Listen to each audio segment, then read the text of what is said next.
Alex Jones, and I'm here to tell you folks, the world has fallen. The fascist globalist overlords, oh, they're implementing the Great Reset. You don't believe me? I've seen the tapes. Watch it, folks. Watch as these pot-belly Zoomer goblins work with the Illuminati to pit us against each other. I promise I'd be a good boy. Ugh, I'm a good boy. There's only one cure, folks, and that's liberty. And there's no better channel to find freedom than Fabian Liberty. Anarchy is order. Government is civil war. You're offensive. Police lives matter? We're just trying to do school. What? You guys have the same sticker the other. But this is our space. You're making the space uncomfortable. But you're white. You're fucking a white male! What is one way you combat racism? I don't root for white people on the sidewalk.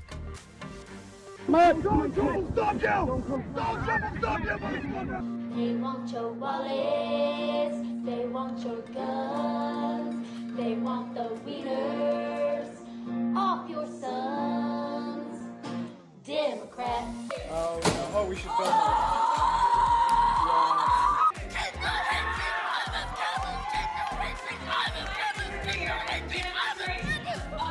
So let's say, for the sake of argument, that all of the water levels around the world rise by let's say 5 feet. You think that people aren't going to just sell their homes and move? Just one small problem. Sell their houses to who, Ben? Fucking Aquaman!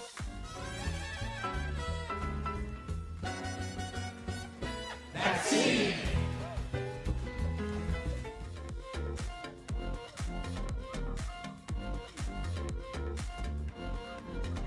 Children, they're spreading COVID throughout the population at higher numbers. And people are not entitled to turn themselves into deadly biological weapons by spraying disease-laden aerosols wherever they choose, randomly killing innocent people. This is not freedom, this is homicide, and willful ignorance is no excuse. What the fuck?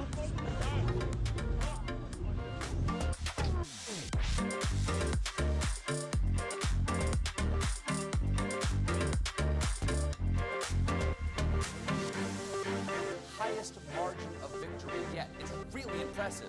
Though, I'm starting to think he might have had help from the Russians.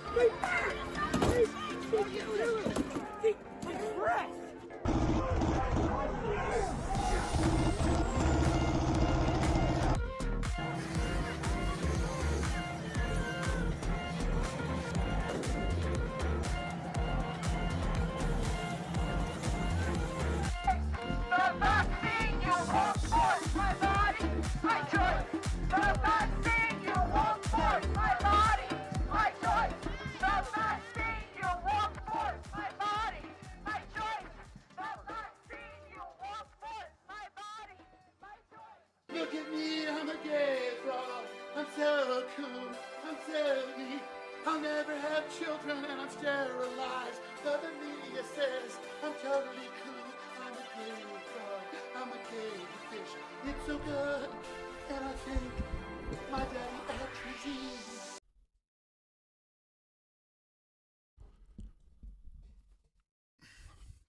Yeah, my music. All right, there we go. Yeah, my headphones didn't charge properly last night, so like it didn't want to connect to the Bluetooth. Hopefully my headphones aren't broken.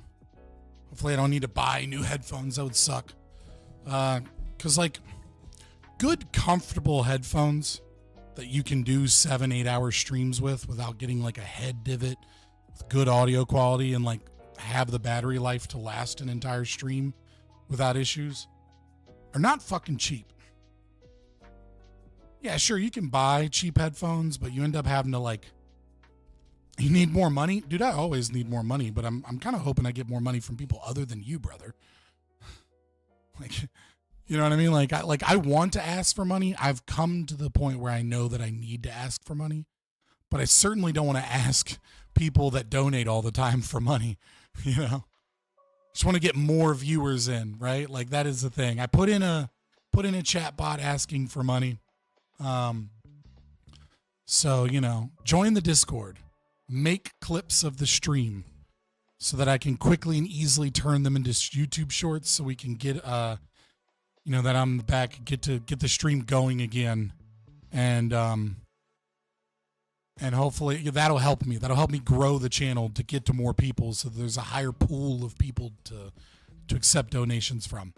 Logitech is the way to go, honestly. I mean, until this very moment, I've never had issue with these SteelSeries. There's not a lot of products that SteelSeries makes that I'm like super confident in, but I do really like their headphones.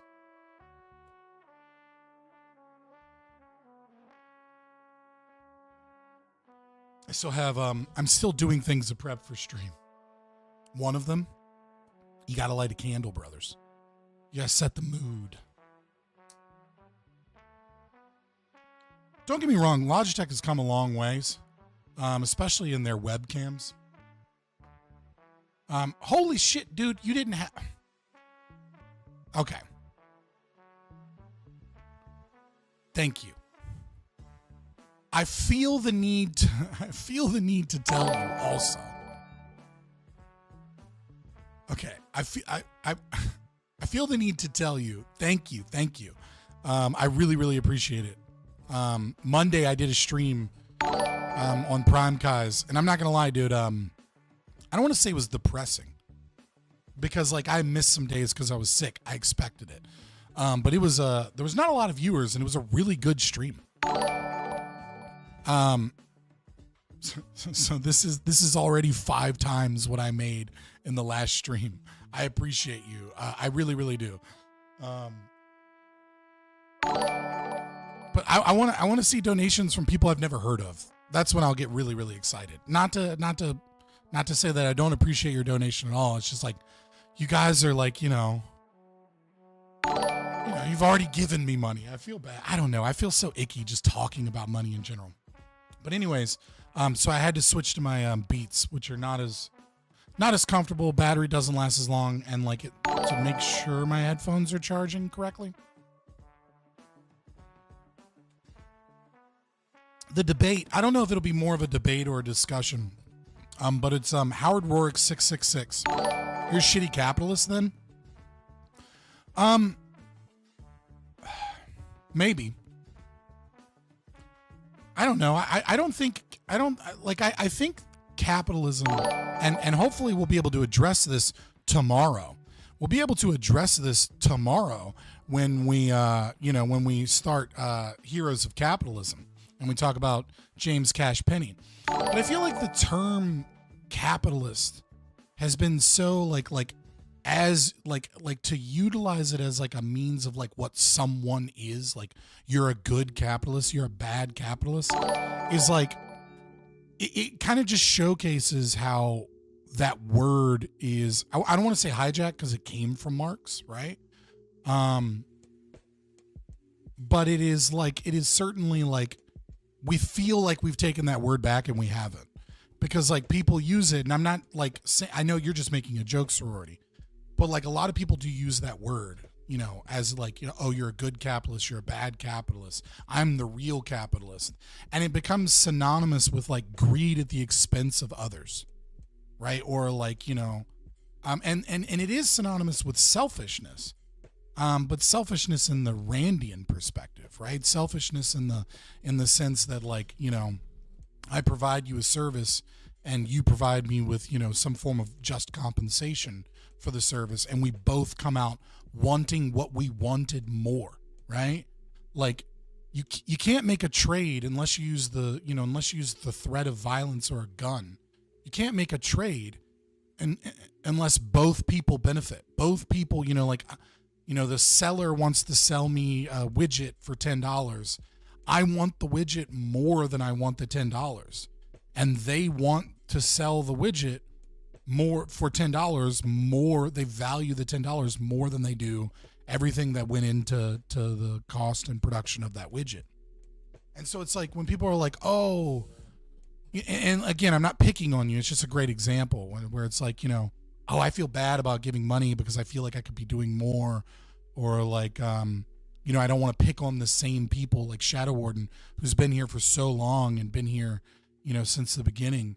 I don't want to, widget. I thought you were selling midgets. No. Widget is just like a a term you see used in economics all the time to describe like just a random good, right? Like if you see widgets, selling widgets, right?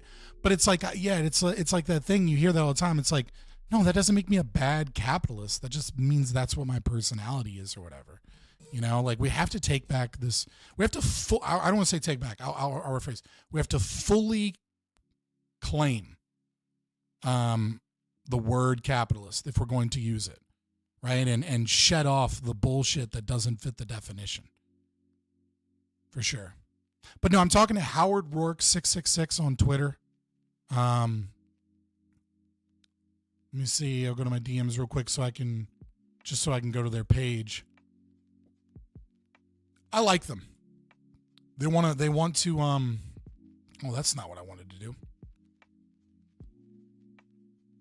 I meant to copy it. I like them. But they are an open borders libertarian, which I don't like. There's their Twitter. And so I want to have a good conversation with them. It's interesting that you kind of brought up, well, I mean, you were going to ask anyways, but I was just thinking about this earlier about like, how do you debate in terms of like, how do you approach the person you're debating? And like the left has this thing, donate a super chat to help Scott pay for his alcohol collect. I don't drink that much. What are you talking about? Yeah, I mean, he's got some good takes. You know what I mean? Seems like an intelligent person, and he wants to. It's not like setting that aside.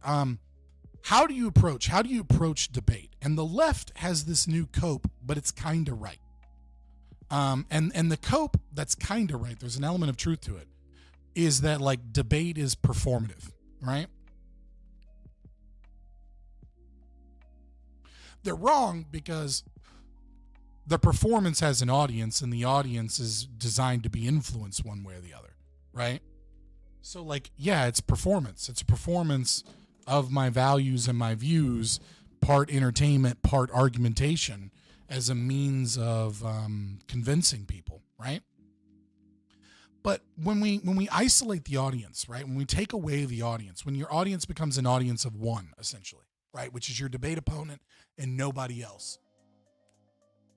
The thing is that like, the closer you are to my position, the more likely I am to give you grounds to think while speaking, right? Because, you know, if you're a paleocon or like a paleo lib or a liberty-minded Republican, right? Well, then our opinions are very close. And I'm hoping via the conversation that I can get you to maybe abandon just one false axiom or chip away at it, right? I'm hoping that I can bring you over to my side. And so I'm willing to let you think and let you work through things and do it in a very nice, you know, way and tone, like be friendly, right? Not be angry with you. Like, you know, give the devil his due, because especially give the devil his due because I'm talking to you in a way where like, I want to steel man your position even better than you might steel man it, because I want to then defeat said steel man so I can really convince you of it, right? But if I'm talking to a fucking commie, right? Like we have nothing in common philosophically. We have nothing in common in terms of our worldview and our beliefs. And like, yeah, I am debating you to defeat you, to put on a performance for my audience that is entertainment. And at the same time, you know, potentially grab some of your audience or my audience or the greater audience that comes in and views said performance as a means to learn something through that, right? And so it's like the line between debate and discussion is really like, it's a gradient, you know what I mean? Like there is no like this concept of like, oh, you're being bad faith, right? A lot of times people use bad faith in the wrong way. Because what they really mean by bad faith is you're not being charitable to me, and you're not letting me put forward my bullshit arguments.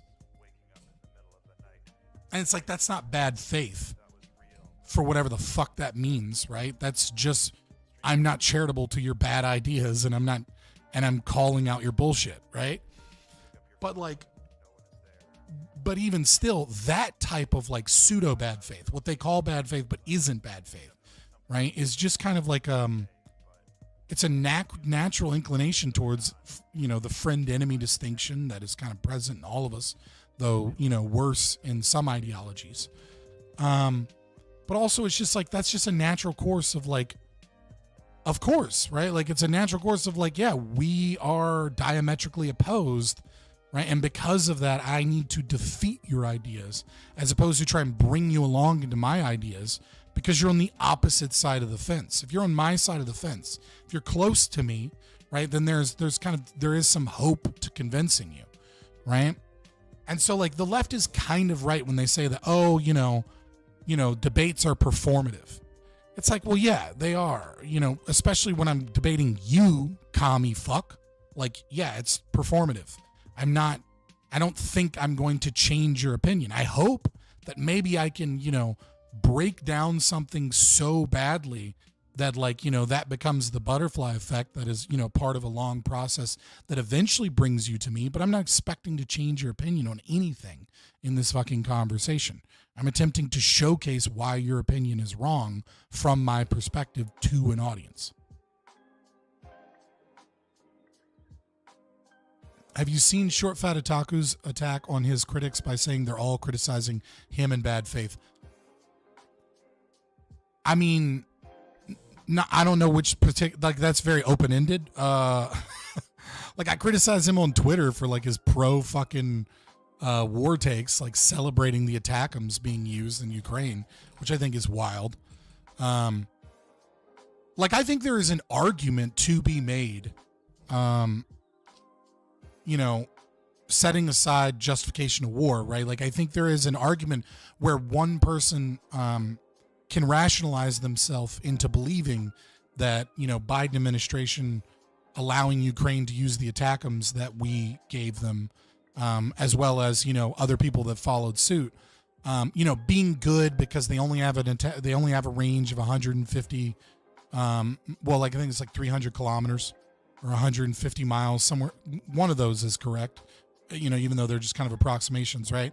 As a means to holding on to the cursed region, to, need those longer range missiles to target airfields and non-civilian populations, to thwart the advancement of like now North Korean troops, etc. Right? Like there is a reasonable, or maybe not reasonable, but rationalize, like a relatively reasonable, right? Like it's all unreasonable to be pro-war, right? But there is a rational kind of logic to that. It's a little wild to make that decision when you're a lame duck president and you're about to be replaced by the guy that wants to fucking try and get peace deals, but you think he's the second coming of Hitler. So you just go ahead and decide with your administration that you're going to up the ante a little bit right before you leave. Right. And I can forgive your ignorance and not knowing that attackums need to be used by either U.S. ground forces or UN forces, that the Ukrainian people aren't the ones using those missiles. We are. And that's why Russia is like, we consider this attack war. But Russia has like 100 different fucking red lines that you better not cross. Like, and they change like every couple months. Right. So it's like, it is what it is. But like, yeah, if that's what you're talking about, like him just shitting on people and like acting like they're pacifists or something, because I don't want the war machine that is grinding 1,200 fucking innocent Ukrainian people that are defending their country, or conscripted North Koreans and Russians, right? Like, I don't want the war machine that is essentially a giant fucking money laundering scheme like it's always been, and a means of making like corporations and banks wealthy and hiding our own economic insecurities and problems behind the faux production of resources that we use to murder over and over and over again. It's like 1,200 people a day, presumably. Like, those numbers could be bullshit, just like Palestinian numbers. But even if they're half of that, like that's 600 souls a fucking day. Yeah, I'm not on board. Dev would be too scared to debate you. He talked to me once, and he brought on Econo Boy, and then he labeled the stream as a debate, and I didn't know that.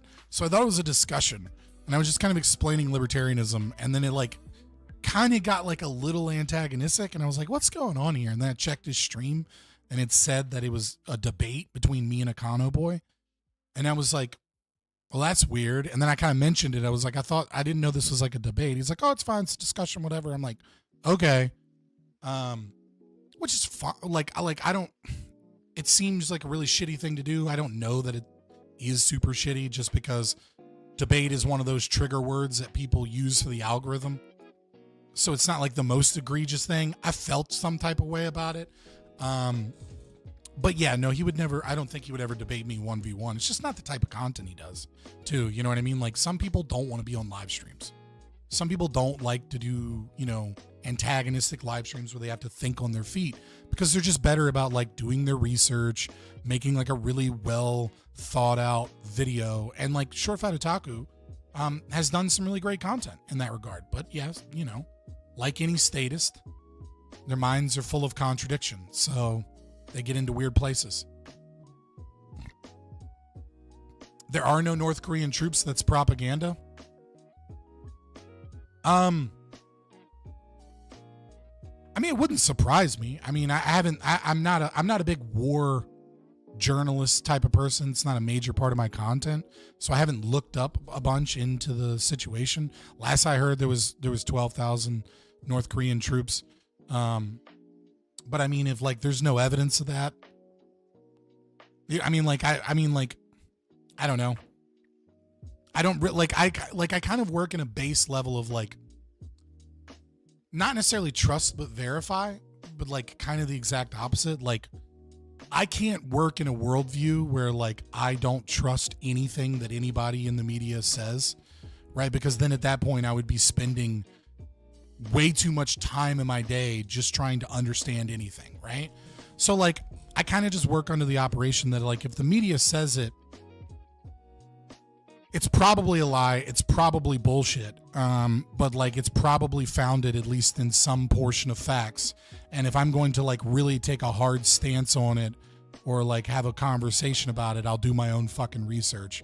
But for all intents and purposes, I treat it as at least partially true, because nobody has the fucking time in their day to go through everything happening in the world. You know what I mean?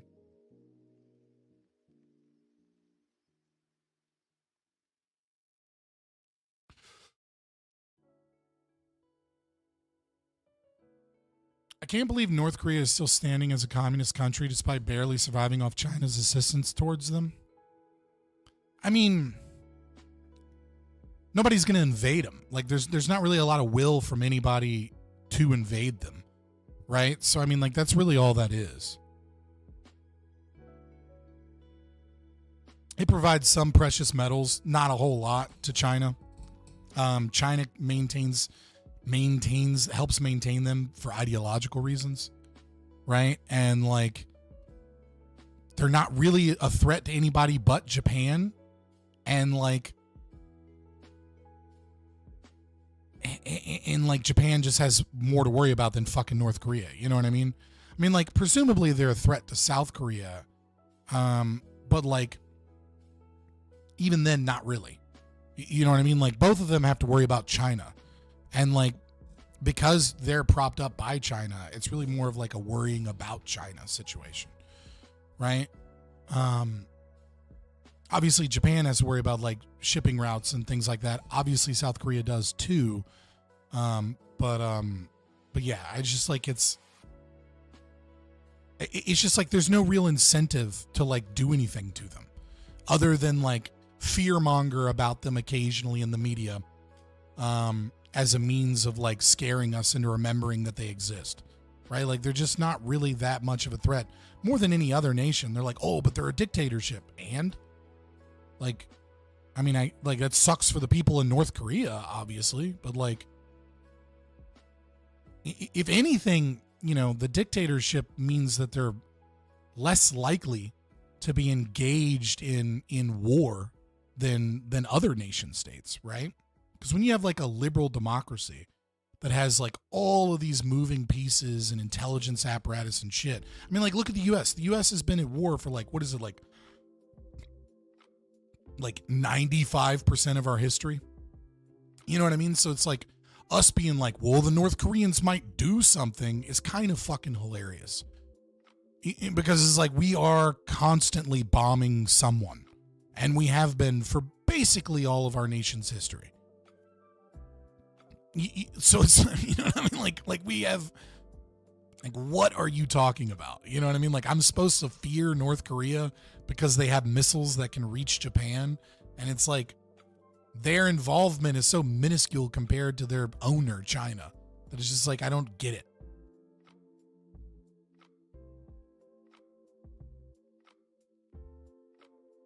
Yeah. Lex is a Jew that hates Russia.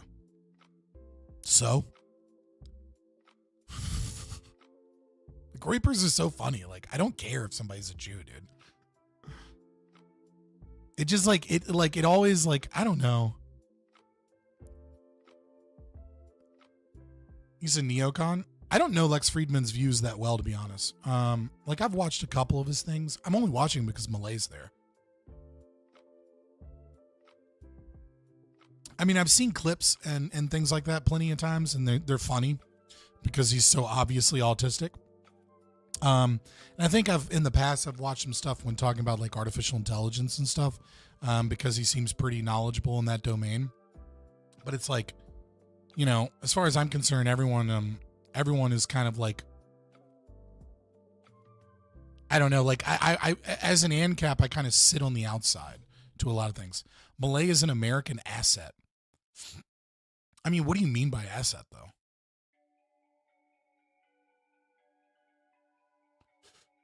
You know what I mean? Like what exactly do you mean by that? No. I mean, because there's plenty of interpretations where he's absolutely correct, right? Like, I mean, South America is I mean, it's full of failed states, number one, right? It has a serious problem with communism. We have a lot of American agricultural corporations down there that we've kind of let ruin South America over and over and over again, right? Like, you know, the United Fruit Company, you know what I mean? Like, they're still trying to, like, using mercenaries to take out Sandinistas and other, like, communist revolutionary forces so that they can maintain their like farms in South America. You know, so that they can maintain the Kavanaugh banana that is just like destroying their fucking environment, because monocultural farming destroys an environment, right? Like it's horrible for your fucking land. Especially when you like reduce it to one fucking species primarily. And there's like, there's like a specific type of spider rot, that is spreading really bad. And then like, you know, just like the roots are weakening. So as they get hit with hurricanes and shit, they're less likely to absorb hurricanes. Right? So like, we do a ton of evil shit, and we have, you know, for the last 100 years in South America. And here you have a guy that's willing to embrace free markets and privatization, that's, you know, switching his country's currency to be backed up by the US dollar, right? You know, we're the bully in the room, and Milei knows he's got to work with us if he wants to get anything done. And that probably comes with some intelligence trade-offs, etc. So,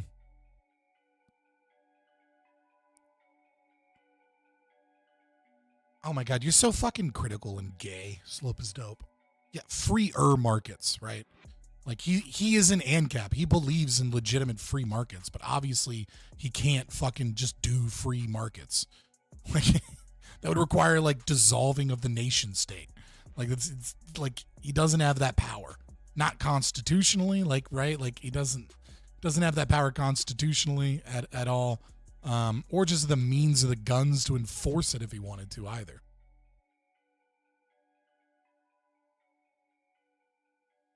Supposedly some financiers believe World War III has already started.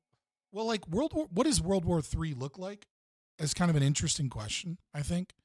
Because like you're not gonna have full-blown global warfare in the nuclear age the way that it was in World War II. I don't think. I mean, it's certainly possible, right? But I mean, World War III almost certainly, I mean, like drones, sure, but that's not what I mean. Like what I mean is that like you have to have plausible deniability of your involvement in wars, right? Because you want to avoid nuclear war because it's it's mutually assured destruction, right?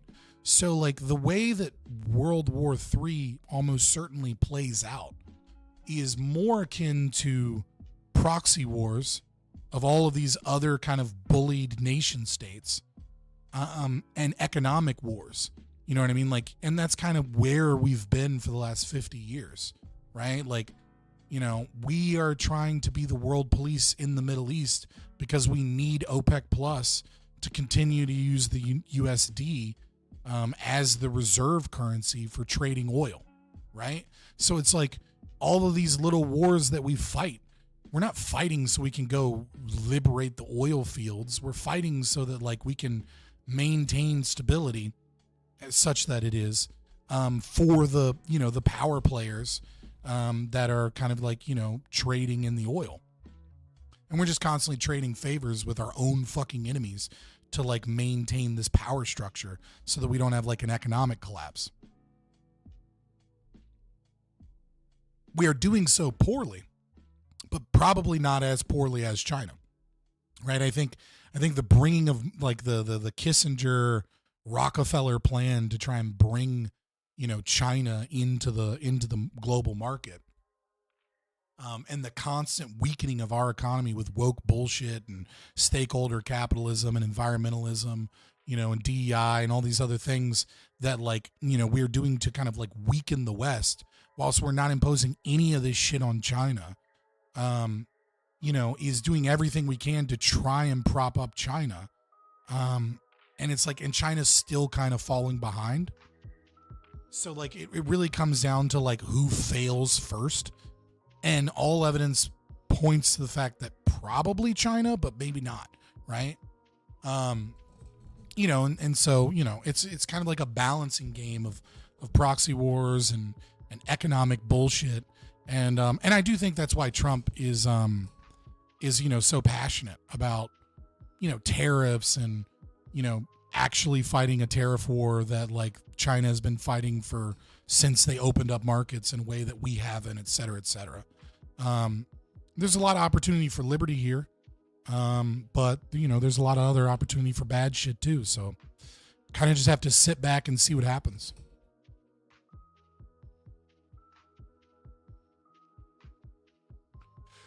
Yeah, like I don't disagree that like, China could invade Taiwan and then like our president is like, we have to defend Taiwan because of the chip foundries and because of like NVIDIA and AMD and Intel, and most of their R&D being there because there's such a high tech thing there. And because, we're worried about China, like, utilizing, their military power to expand into Korea and Japan, et cetera. Right. Like I could certainly see that happening. Right? Like, I'm not saying it's off the table in any domain. I'm just saying I feel like the more likely scenario is like, propping up African countries and then wars starting in them and then competing kind of the way we already are, which is like the Belt and Road Initiative from China, and Saudi Arabia is like, what is it like? Oh my God, it's called like, it's like Agenda 2025. And then they have another one that's like, they have a couple of the Saudi princes, a couple different agendas that they like work alongside the Chinese with in the Belt and Road Initiative. And then, we have like kind of, the International Monetary Fund and the same situation. There will be no liberty. The average IQ is going down. America's slowly turning into South Africa. Yeah, the average IQ is going down is like, sure. The Flynn effect hasn't stopped. We're just like we are going in a bad direction, sure, but like that is not something that is irreversible. But anyways, Anti-Kant says he's all ready. Let me look in the Discord actually. Where's he at? Live stream waiting room. So here in just a second, I'm gonna hop in, and we're gonna talk about open borders and closed borders, and hopefully we have a really good conversation about it.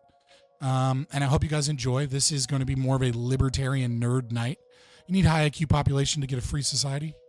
Not necessarily, but you certainly need a few philosophers That's for sure. I don't think that you need I don't think you need a high IQ society. I think you just need, the more liberty you have, the more it costs to maintain order. And the lower IQ your population is, this seemingly means that you need more force to maintain order. So like, I don't know necessarily that you need it, but it is certainly a hindrance. But anyways, I'm going to hop in. We're going to talk about open borders, closed borders, libertarian arguments on both sides. I know a little bit about them. But like I said, let me post in the chat his stuff one more time, so you can go ahead and give this guy a follow on Twitter. I don't know if he has anything else to pimp, but if he does, I'll ask him then. But yeah, I'm super excited about this. Let me close that out. Let me close out a bunch of stuff. Make sure that's all good. And then turn this way. Oh, no.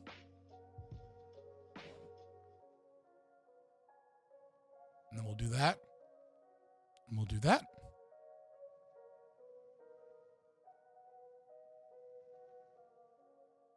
All right. Give me just 1 second, boys.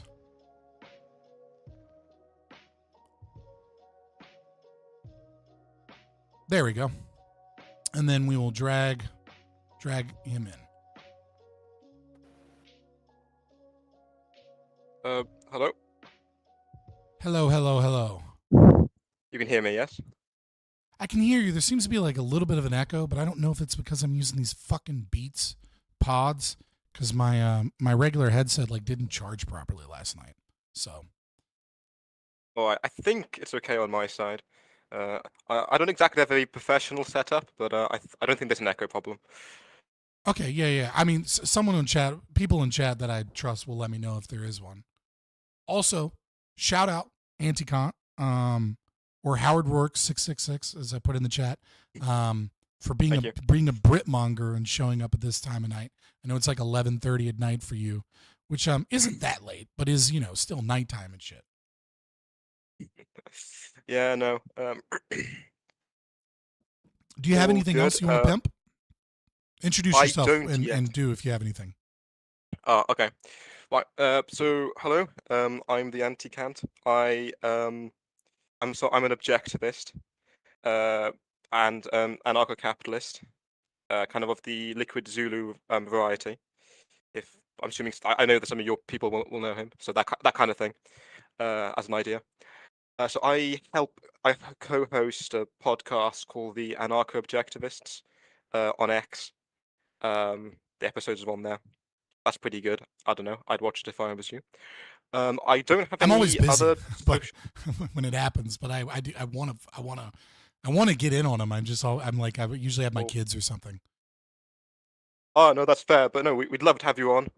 Like Liquid Zulu made an appearance last time and talked about aesthetics for a while. That was really interesting. So yeah, definitely. Love to have you on. Yeah, I don't have any other socials. I am doing a Substack, but nothing's on there yet, so that's not that. But yeah, big fan of the show. I like what you do. Quick question: how do you feel about X Premium, or it might be Premium Plus only, being able to like essentially have its own Substack, right? Like if you have X Premium, then you can just write articles that are embedded into X. I don't know how I feel about it, because on one end, I'm like, cool, I don't have to try and build people onto like Substack, and I don't have to try and like get them off of another platform onto another platform. But also I'm like, if I say something about the gays and Jews as a joke and then I get banned, now all my fucking articles are gone too? Like, you know what I mean? Like, yeah, sure. I think they should just stop being a bunch of triggered liberals, honestly. I think yeah, sure. I'm just, but you know what I mean? Like, I'm worried about. I get what you mean. Yeah, no. It's concerning. I don't know. I like Substack so far. I like how that's laid out. Yeah, I don't know. I think having it being like Premium Plus is like a good idea, because I think there is like benefits to like the shorter form, like tweets and stuff. I think there's benefits to that. But then having it, if you pay enough, then you can make the articles. Yeah. Probably a Yeah, no, server space thing I get your too. concern. I don't know if my solution to that, if I was to get Premium Plus, was I just like write an article and post it both on like Substack and on an X, Yeah, and for then sure. if Yeah, they get the me, problem is, then they get and me. I've known this as a streamer, right? Just as a pro tip, right? Every platform is a slightly different culture, and because and a slightly different discoverability in the thing, and you kind of have to conform to it to a certain degree in order to grow. Sure. And the thing is that also exponential growth is true on every social media platform, right? You know what I mean? Having 1,000 Twitter followers is like more than twice as good as having 500 Twitter followers, right? And like having 10,000 Twitter followers is more than 10 times as good as having 1,000 Twitter followers, right? And it's kind of the same thing on YouTube. It's the same thing in Twitch, right? Like discoverability and everything goes up, and how you're treated by the algorithm goes up the better you're doing. And so like there is a danger when you start to cultivate audiences on multiple platforms, that like you kind of actually hurt your growth, even though you should be theoretically open to a wider audience. Okay. Yeah, sure. That's interesting. Thanks for that. But anyways, I was just starting off friendly. So we haven't spoken before, Anti-Kant, but I've seen a bunch of your tweets. I couldn't like place them in any one perspective or anything. So I don't know how super familiar you are. I mean, you like follow me on Twitter, but that doesn't mean that you're like super familiar with my content or anything. I'm fairly similar to both you and Zulu in that regard. I don't call myself an objectivist, mostly because I don't want to be associated with Randroids. Number one, that's entirely fair. So that's part of it. Number two, I don't know that I'm perfectly fine with the blending of argumentation ethics, and then outside of the domain of argumentation ethics, utilizing, the kind of quasi-consequentialist objectivist philosophy in terms of like, what are pro-life goals based upon your values and acting upon one's own values. Like I love Rand. I love her philosophy. I mostly follow her philosophy. But it's just that like, you know what I mean? Like, I don't know, I also like the Ayn Rand Institute and people like Yaron Brook and stuff that are actively anti-libertarian. It's like, I don't know that I want to be a part of the fight to make objectivism libertarian. You know what I mean? I guess I think the two blend together fine. I don't think there's any contradiction to them, right? But I think, some of the statements by Rand run counter to that. And because of that, like, you get these people that are obsessed with their words and not necessarily the philosophy, that gets us into a lot of problems. You know what I mean? No, I'm following you. There's definitely some problematic things the kind of various institutions, as well as Rand and herself, said. I do feel also, that fuck her obviously abortion I believe. stance. You know what I mean? Like, wild. Yes. Yeah. No, that's not great. No, I think. Yes. Not only do I obviously agree that libertarianism and objectivism blend together, I'd argue that kind of, libertarianism, like Rothbardian anarchism, is just it's the true legal philosophy of objectivism. Like, I think one of Rand's biggest problems was that she had like a proto NAP kind of legal philosophy, but it wasn't. Right. It was underdeveloped. I think one of the biggest mistakes in philosophy was her, splitting with Rothbard. I think if they hadn't argued and all that stuff, then we could be You in a lot mean better place if than we are Rand now. hadn't been the cunt that she needed to be in order to come up with objectivism, right? Well, no, but I think she's a bit harsh. I don't think there's anything wrong with Rothbard having a Christian wife. I think she could have been nicer. For But, sure. But that's not why we're here tonight, right? We're Oh, here yes, of tonight course, to yeah. talk about open. Why just introduce you a little bit, get have a little back and forth, and hopefully not get too heated. But we're here tonight to kind of discuss or debate the whether or not. I mean, I didn't give you a position to stand firm or resolved on, so obviously, I'll ask you if this is fine. I believe I did in the past, which is to put it forward.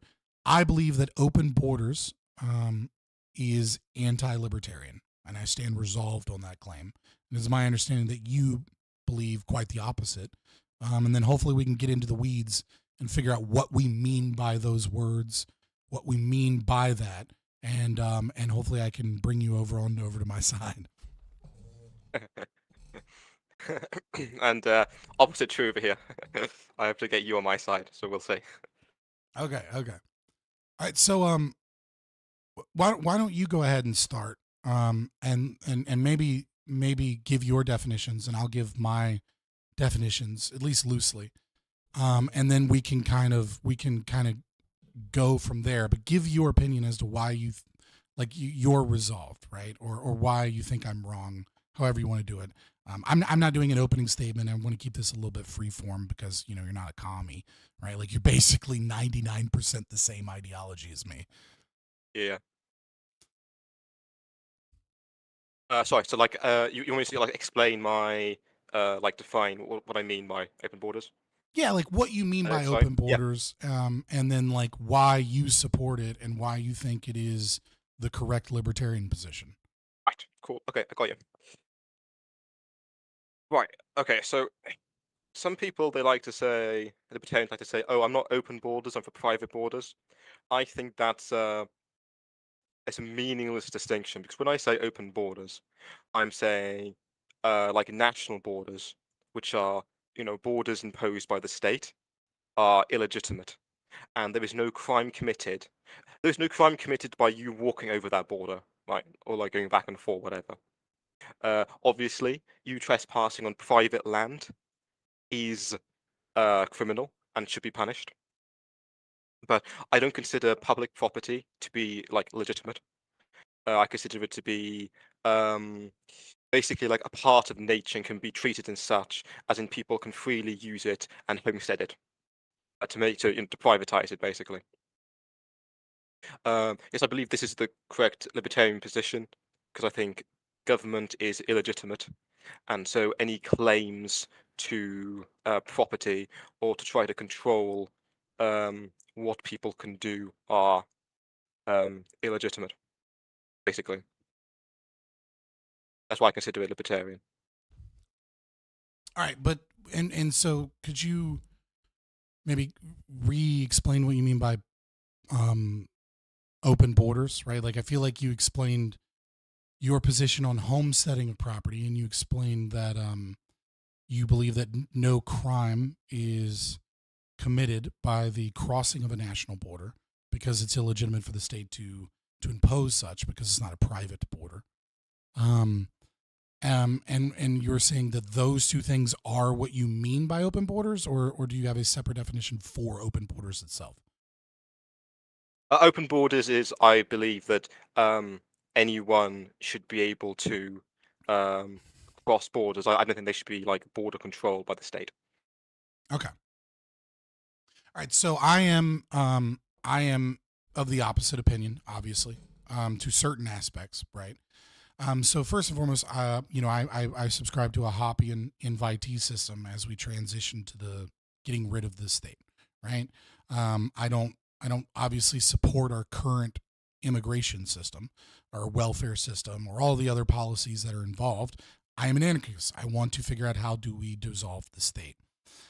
I do not view open. So when I hear someone say open borders, I hear two different things from open borders. There's the very small minority opinion, which is the one that I believe the anti-Kant and Liquid Zulu and principled libertarians hold, right? Which is that the state ought not exist, and one of the perfunctory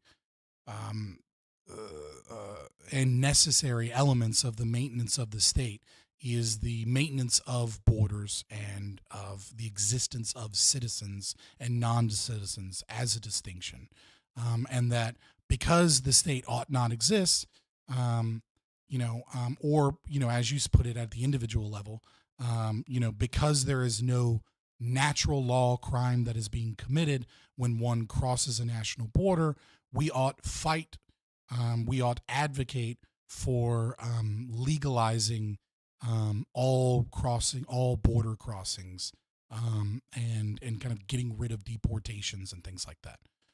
The other 99% of people, when they say open borders, what they mean is manufactured crisis designed to destroy the nation and violate the rights of all of the citizenry as much as they can to maintain the social security and welfare state.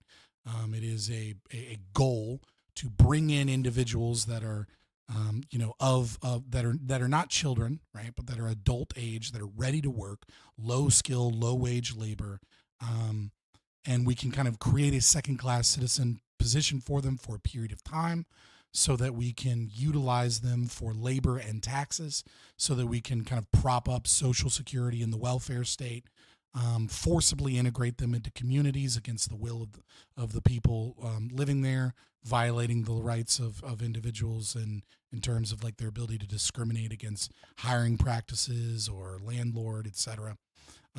Massively swell the taxation to support this new welfare class that comes in as they transition into citizens and vote for socialism, so that we can bring about socialism more so, and so that we can grow the power of the state, and we can get as far away from free market capitalism as possible. And so it's like, when I see that, my initial reaction is like, dude, fucking strange bedfellows.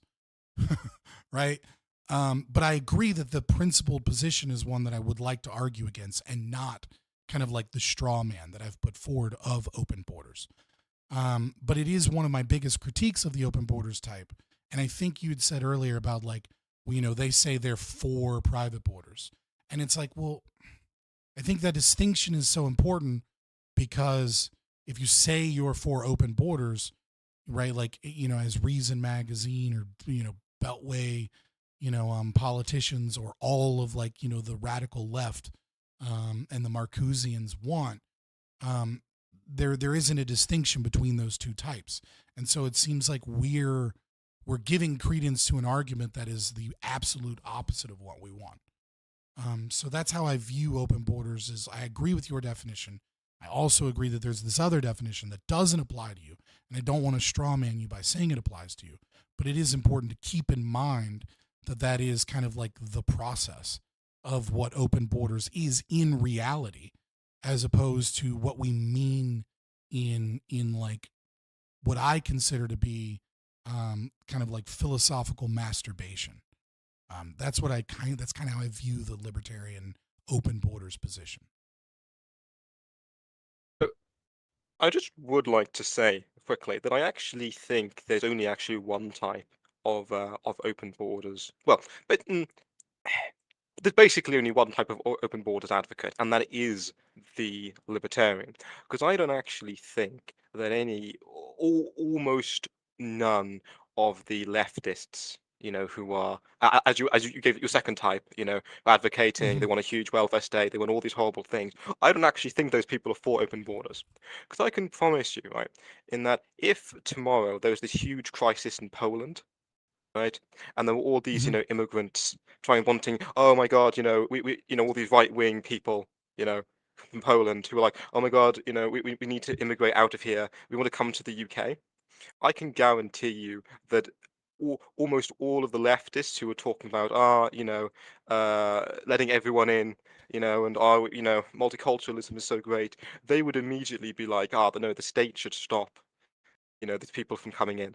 Absolutely. No, because I actually agree. So when we look at it like academically, there's actually 1, 2, 3, 4, 5. There's actually 6 major types of borders, right?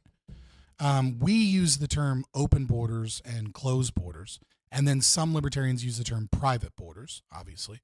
But there's 5 types plus the private borders, right? So there's open borders, and in the actual open borders, like academically speaking, only exist in failed nation states, right? Like those only exist in places that have usually devolved into warlordism or into kind of like chaos, or, you know, our preference, right, doesn't really exist anywhere, but our preference would obviously be like private property, private borders, homestead, communities voluntarily associating and controlling the private property based upon their wishes, right? But like, so open borders would be citizens and non-citizens may cross the border at will without showing a passport or any other proof of ID or citizenship, and that there's no tracking of citizenship whatsoever within the nation state. So like in order for actual open borders of like the definitional perspective, and kind of like, I guess what you're kind of saying, you would require the complete dissolution of the state. And it's like, if that's what we're talking about, yeah, sure, I'm open borders, right? Like, because but that isn't a policy, right? Like there's no, like when we're talking like, oh, I'm in support of open borders, literally nobody knows that that's what you mean unless they're a hardcore libertarian, right? Like it's the former and not the latter that is what constituents are looking for, what voters are looking for, what socialists are looking for, what World Economic Forum types are looking for, right? Which is forced integration and like just complete and utter rampant abuse of people within a nation state by paying for people to come in. By incentivizing them with goods and services at the expense of a native population and denying the native population the right to control anything that they have beyond like their private domicile.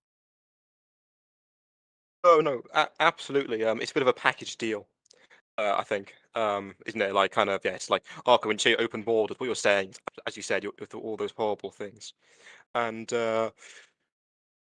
to clarify for anyone listening, just to make sure we're all on the same page, I'm not, I'm definitely like right wing, so I'm not going to be defending any of these, people saying, any of this, all this multiculturalism is good or anything, or any of that stuff. I'm not here to defend that. It's simply a principled position. I know you get that. I just wanted to clarify for everyone. So yeah, because that's my main point of condition when I it's like, stop using this fucking term open borders. Like if what you mean is I desire for the nation state, because to me it feels like a Mott and Bailey, and I'm not accusing you of this individually, right? But to me it's a Mott and Bailey, because I go, yeah, cool, I get that, we support that. And then when you talk to these same people, more often than not, they go, well, what if there is a bill that's going to get rid of ICE? And they go, oh yeah, well, we should sign that bill because we're open borders. And it's like, okay, well, now you're not actually talking about open borders as you've described it, which requires the dissolution of the nation state. What you're talking about is governmental policy that pulls the lever of one form of aggressive act that the state does into another form of aggressive acts that the state does. And it becomes essentially the exact same position that the leftist first definition I gave is fighting for, right? Like if you start supporting, this like, because I'm open borders, if there is a leftist that is doing what they can to increase the amount of immigration into this country, so long as it's not, increasing taxation with it, which it is, by the way, but it's not doing it directly, so somehow that's okay. Like it's like, I'm with you. I feel you. I understand that from a principal position. But the problem is then you can't, like, my problem is once that turns into supporting of the first definition because of the presumed principal position, and it's like, you're no longer like, that's a tactic, that's a strategy that you're implementing in an attempt to dissolve the nation state. And it seems like the strategy is just, we will do everything we can to cripple the people within a nation so that the state is forced into crisis. And it's like, and then hopefully we get anarchism when the crisis occurs. And it's like, I don't like, that's a horrible strategy that isn't a principled position as far as I'm concerned. So, I will be the first to tell you, right, that if open borders was implemented tomorrow, like United States or the British government was just like, guys, no borders anymore, it would be, and nothing else changed, by the way. Like every other policy was the same, but apart from open borders, it would be an unmitigated disaster. Yeah. Right? Like it would be, maybe not in the first days, but just like over like the coming months and stuff, it would be terrible. Right? I absolutely agree. It would be flooded. I mean, like But you're in the UK, like you already have let in so many immigrants into your country that the politics of your nation has changed to where you have to be careful about what you say on this stream because it might land you in prison. Right? Like you might have your doors kicked down and then someone arrests you for several months because you said something naughty about the Muslims in your country. I'm afraid I don't know what you were saying. Obviously, I love our great and glorious leader Keir Starmer, and all Yeah, his exactly. hobbies, of course. I would never say anything. For whatever you against do, don't say Pakistani flags instead of Union Jacks are quote disgusting, because there's already someone in jail for that. No, never will. Don't worry. Love Muslims, Allah Akbar, and all that. Rotherham Report. What is that? I've never read it. You know what I mean? So like, obviously, we have a manufactured crisis in terms of immigration, and so like, this. I think this more than getting into the nitty gritty, which I think we will be eventually about like homesteading and things like that. More than that is my biggest point of contention is if you want to have this principled quote unquote open borders position, why is it that you simply won't just transition over to private borders to disassociate from the people that are massive socialists that are utilizing the concept of quote unquote open borders as a means to do all of the bad things that we don't want? I think there is an understanding in like the public conscience that when I talk about borders, unless you're like really fucking autistic or something, like no one goes, my private border outside my house, I'm gonna let in my house guests, the immigrants, and they're gonna have visas to come into my house for Thanksgiving or whatever, right? That doesn't happen. Like we understand when we talk about borders, we're talking about national borders. I think there's, unless you're like a far leftist, right? I think there's still that understanding. So I think it still has utility. I think, well, yes, there is a package deal, as you mentioned before. The people still understand that when I say open borders, I am not just saying that anyone could just, I'm not saying that private borders. I understand what people are saying when they say that. I just think it's completely unnecessary. Because I don't think anyone actually refers to like private property lines as borders. I don't think that really happens. Right, but it's made as a distinction from that very position, right? This is where I worry about, because like again, I would challenge anyone that says, oh well, just open borders. This is what I mean by it. I'm not supporting any of those other things. It's like, okay, well then ask those people. A bill comes out tomorrow that says we're just going to, well, I guess I'll just ask you, right? Like a bill comes before the United States Congress, and it says, we are going to dissolve ICE and we are going to dissolve Border Patrol. We're going to keep everything else the same. Like, we're just going to dissolve those institutions that, ought we do that? Ought we support that bill? Sorry, I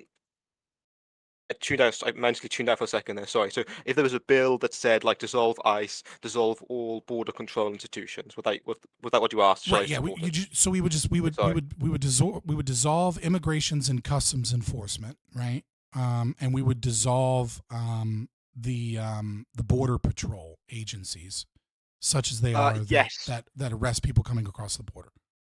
I would say that as libertarians, we should support that because I would say no. Yeah, okay, but I'm interested. Go ahead. Sure. Okay. I would say yes, we should support that because while obviously yes, the state should just dissolve itself in its entirety. Border control represents an active, sorry, border control represents aggression, right? It's like, I don't think there's a crime committed by some, random Mexican or something, right? Just like walking across the southern border in your country or whatever, or, similar for mine in a dinghy or whatever, right? There's no act of aggression because I don't consider public property to be legitimate. So we're against aggression, obviously. So we should be in support of the disillusionment of those institutions. Okay. Yeah, there we go. So I'm curious just on and to see if you draw a distinction between these two, right? So I want to know, because I would say that they're I don't think there's any substantive difference. I don't think I'm missing anything by asking you a second question.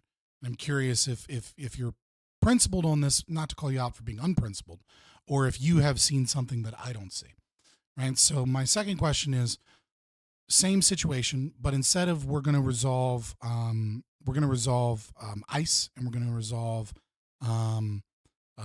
border patrol, right? Instead, what we're going to do is we're going to dissolve all United States prisons, right? So we're going to get rid of federal prisons and we're going to get rid of all local prisons. So if people are, caught in the commission of a crime and then convicted, we just put them on house arrest, or potentially we just let them back out on the streets, right? We just let them on the streets. If you murder someone, you like fuck kids, like doesn't matter what it is that you do, we're gonna go ahead and just like leave them out. Now there is a difference here, right? Under one, a crime has been committed, right? And on the other, a crime hasn't been committed. But would you still support that same bill? And if not, why? Okay, so I'm going to sound like a bit of a psychopath here, but I don't really care. So I would support that for two reasons. One, it requires the state to act continuously to continue to ensure the continued existence of the institution of like prisons and stuff, right? Like it like to be like maintain the building and to keep the prisoners in. It requires state agents to be acting to like enforce like order in these places, right? And I don't think because the state should not exist, it should not act because action obviously requires an entity exists. So I don't think the state has any right to act. So that's my first reason I support that is that it should not act. So it should just let the prisons. They should not uphold the prison. They should leave them alone, right? And two, I also think that the entire institution of prisons isn't just. We should bring back exiles and the gallows. I think that's a better system. Because I don't know I don't that I think necessarily. I don't know that I necessarily agree with the last part. Sure. But right, like I think prisons serve a perfectly fine function in an Ancap society. You know what I mean? Like if you owe restitution, you're incapable of paying said restitution, then you don't really have an argument that you not be housed in some way and then forced to labor until you pay off said restitution. That is a goal of the prison that I think is perfectly. Now whether common law will. Yeah, sorry. Well, I mean, you would disagree with that? If I steal your TV and I have no means of restitution, then how can I not force you to work to give me back something so that I can resolve the situation? Sorry, 1 second. I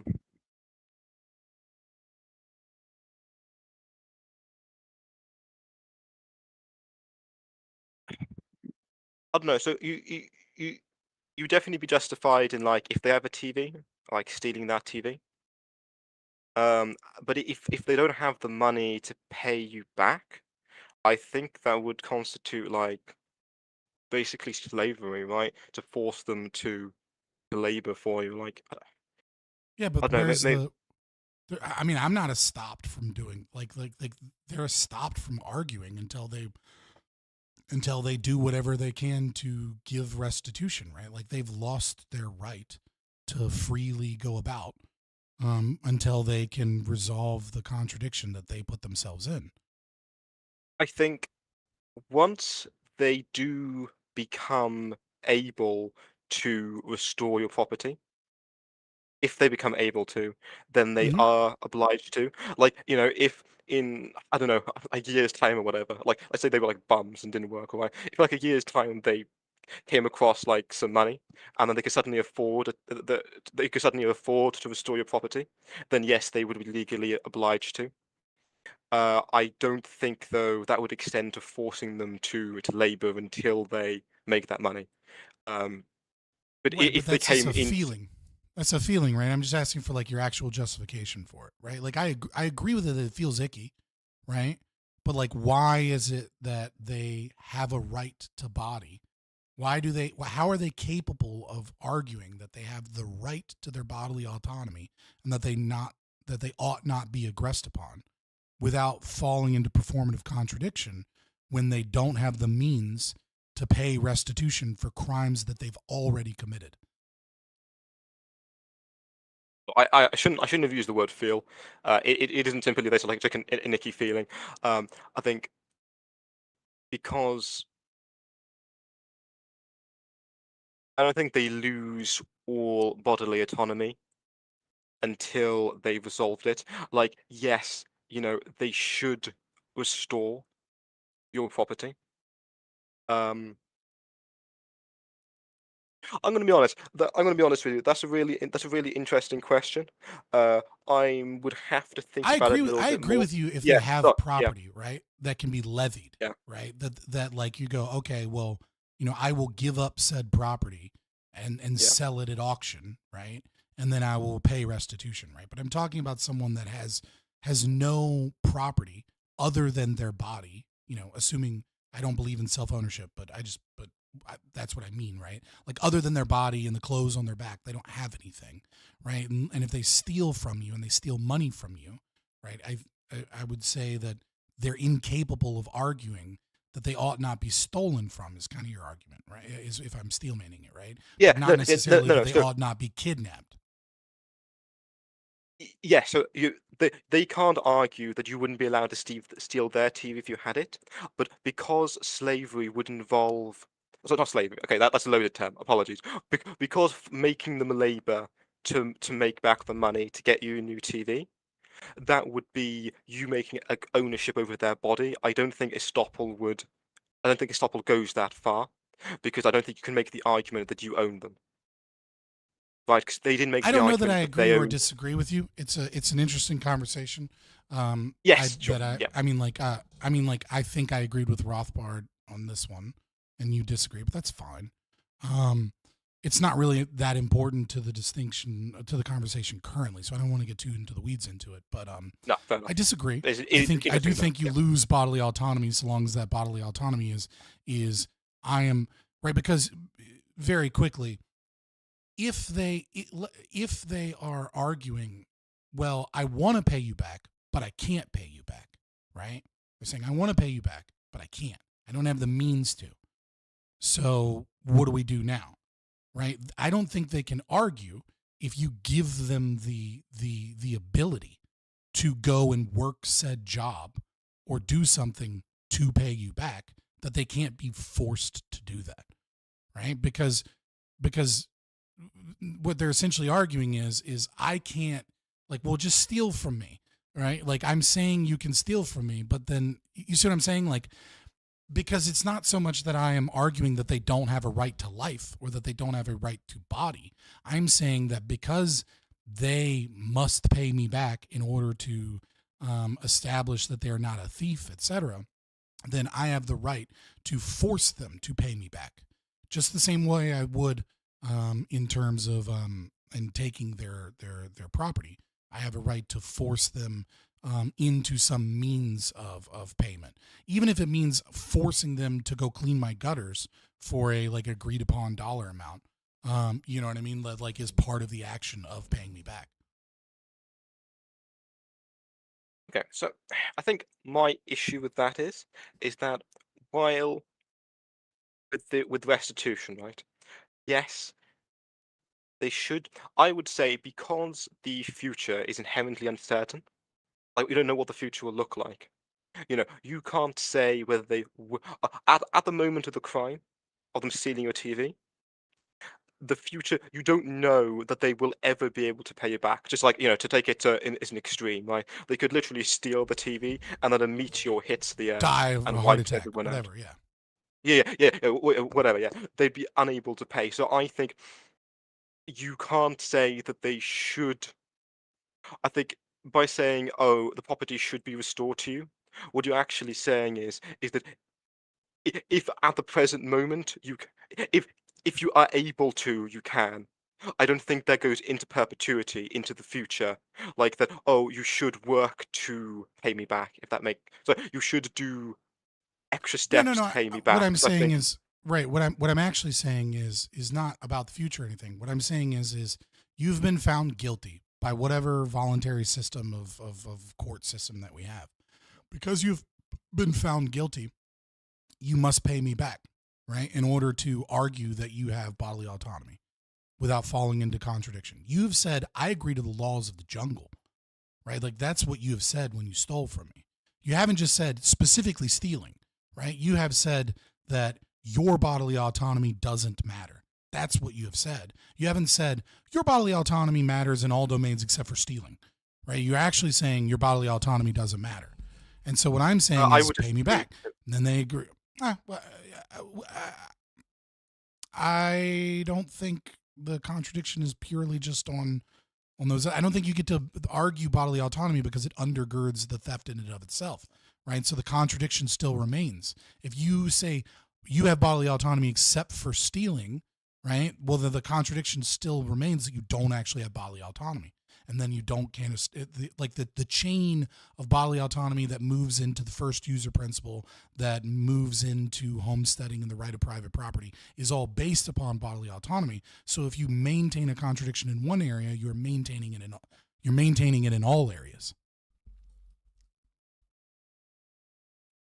But we can just disagree. We can agree to disagree on this one because it's not what's fair enough. No, but it's interesting, definitely. Yeah, what's important here is that you said, well, I would support a bill to abolish ICE, and I would support a bill to abolish Border Patrol.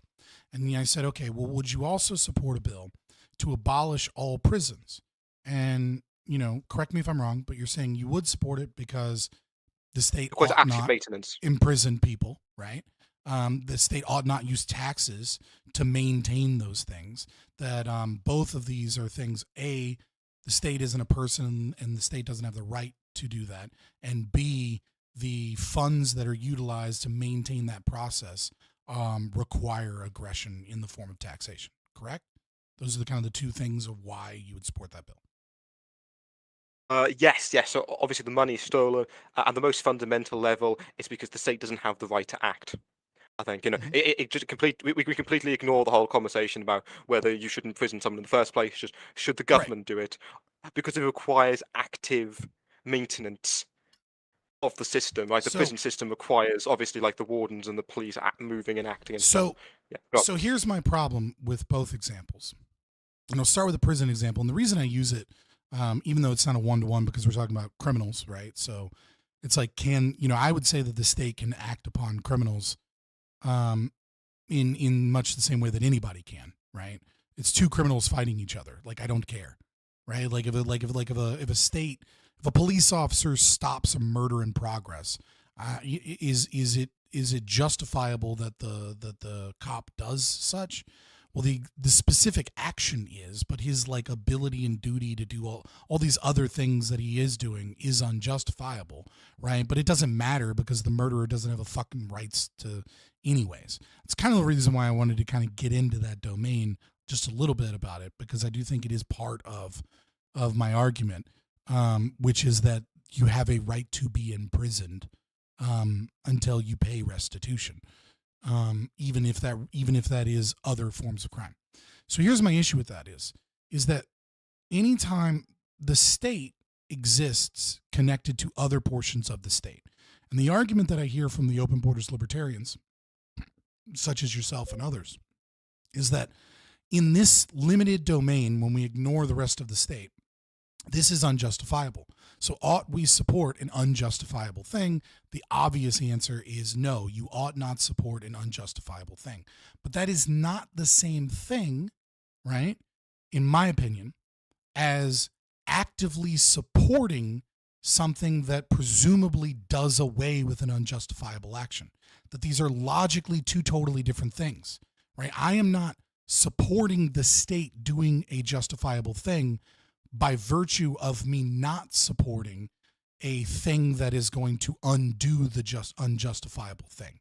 And the reason I am not supporting the bill that will undo the unjustifiable thing, prisons in this example, or ICE and Border Patrol in the immigration example, is because that is not isolated in terms of the state's totality of aggression.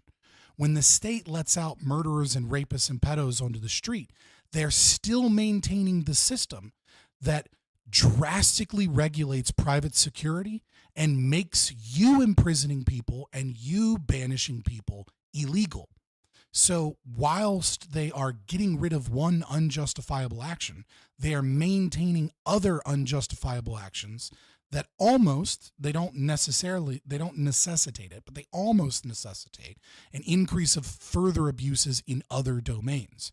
And it is at this point that we go out of the realm that I think of about what is logically justifiable and unjustifiable. And we have now gone into the realm of strategies to dissolve the state. And I think the creation of crisis is one of the worst strategies to dissolve the state. And from an objectivist perspective, right? Or from, once we've out of the domain of ethically unjustifiable, from that perspective, I think what you ought to do is you ought to do what convinces more people towards the idea of liberty, frees the market and lowers aggressive actions of the state, and the letting pedos and murderers out on the streets, but maintaining a system that makes it illegal for me to, if I do pedo hunters right now, there's plenty of people on YouTube, right? They often go to jail or get charged with assault, right? Even though these are the people that we hate the most, it's still illegal to assault pedophiles, right? Because the state maintains their monopoly. So if they maintain their monopoly on prisons, but at the same time get rid of that, but they still use the power structure to maintain that monopoly, then I don't see that as the libertarian position. I see it as the exact opposite of the libertarian position. It's just creating crisis without actually doing anything effective. So, okay. So in terms of strategy, I think it's strategical for libertarians, I mean by us, to stick to their principles. I think that's the number one thing we should do in what we act and how we advocate, because otherwise I agree. I don't think that's what they're doing, but I agree. Okay, yes. yeah. So I understand. You think it is the principal position. I obviously don't. So my argument from strategy for supporting the open borders position is that it is I think it's consistent with libertarian ethics, and we should be consistent. So I'm not subscribing to any sort of collapse of society. We live in a society, Joker moment or whatever, right? It's just that I believe for us to advocate otherwise, for us to be violating principle, and then people will take us less seriously. The people that matter will take us less seriously. I don't really care about the average person on the street. I care about the people that will actually be convinced by our arguments. Okay. Do you want to respond to that, or can I go? Shall I go into your other point, or do you want to respond to that? It's very objectivist of you, right? There are a few philosophers, there are a few people, and everybody else is just kind of utilizing the system as looters, right? So it's you were saying from a strategic point of view, we hold this very limited position in terms of our political influence, and the goal is to find those relatively few philosophers and maintain our arguments as pure and principled as possible, so that we can find those people that quote unquote matter, and build a coalition that moves towards something better, right? If I'm correct. Yeah, no, yeah, that's Okay. exactly what I'm saying. Yeah, continue. Okay. Yeah. So in regards to your to the other point about like okay, they're allowing they're stopping this thing, but then they're maintaining this other system, you know. Mm-hmm. So because obviously they should stop doing all crime. All crime is bad. They should cease to exist immediately. Stop that, please. Because the action because the actions in of themselves, like I don't think you can justify any action by this. Sorry. Okay, obviously you do. The state does need kind of act to shrink itself. I suppose you could argue, like obviously, if you like, deregulate something, it is an action by someone in the state. But I think Mm-hmm. it's like almost like an anti-action. Like, you almost call it like an anti-action because the purpose of it is towards, the shrinking of the reducing of the It's a ability of the negative. state to It's a act. negative. Yeah, It's a exactly. Yeah. negative action. Yeah, I don't think any positive action by the state, which is anything which isn't directly, shrinking the state's influence, is unjustified. And sorry, what was the other thing? My mind's gone blank. Something else you said. Um, even if we can say, oh, that this will very probably lead to other state excesses down the line, like in regards to borders, expansion of the welfare state and stuff. Because the action itself is a crime, I don't really, um, I don't really. It's bad, but I can't justify the alternative. That makes sense. Sorry, there's something else you said, but I Right. can't remember So what I'm pointing at, right? The important thing here that I want you to tackle with, I guess, Sure. is there is a substantive difference between supporting an unjustifiable thing, right, as opposed to refusing to give support to a presumed negative action that is going to get rid of said unjustifiable thing.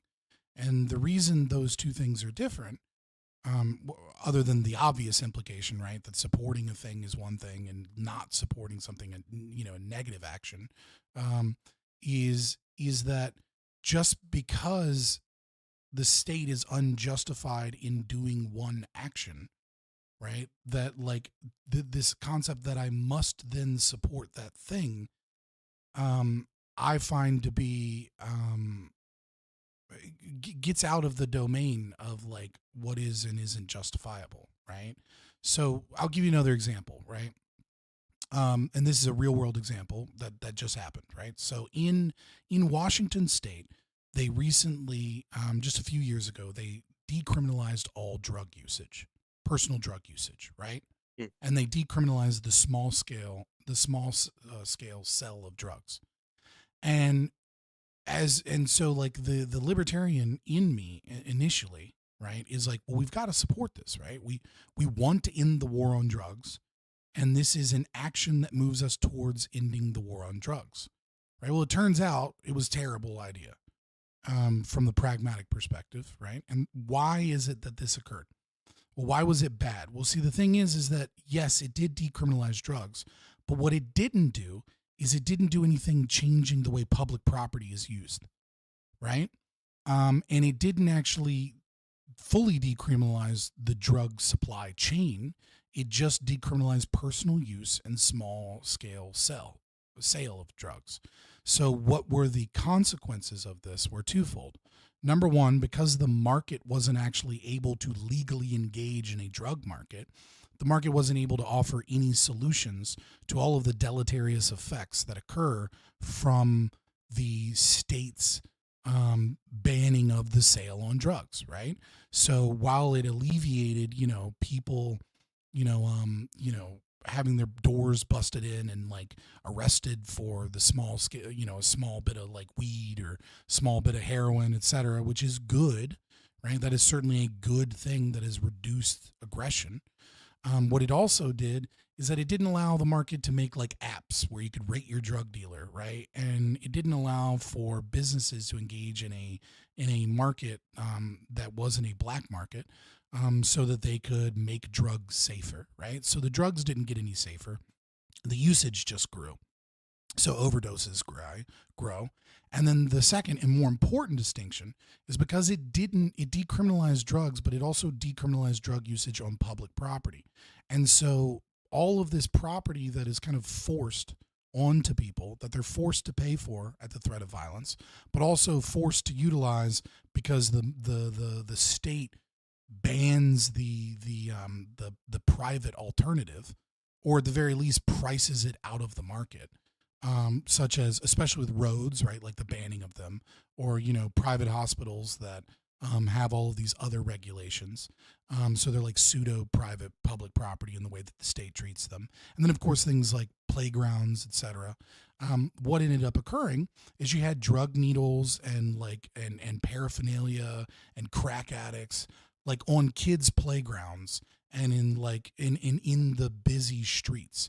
So because there was all of this other state apparatus that is, that governs the drug market, and which is to ban it, right? Disallows the market to occur in this, and because they have all of this public or pseudo-public property that they regulate in certain ways, it forced the entire community to deal with the consequences of open drug use in such a way that they had an inability to avoid it in their lives or in their community. It was so fucking bad part of it also is like when you have one state where it's free and the rest of it isn't, and you have a transient homeless population, a bunch of homeless people move there.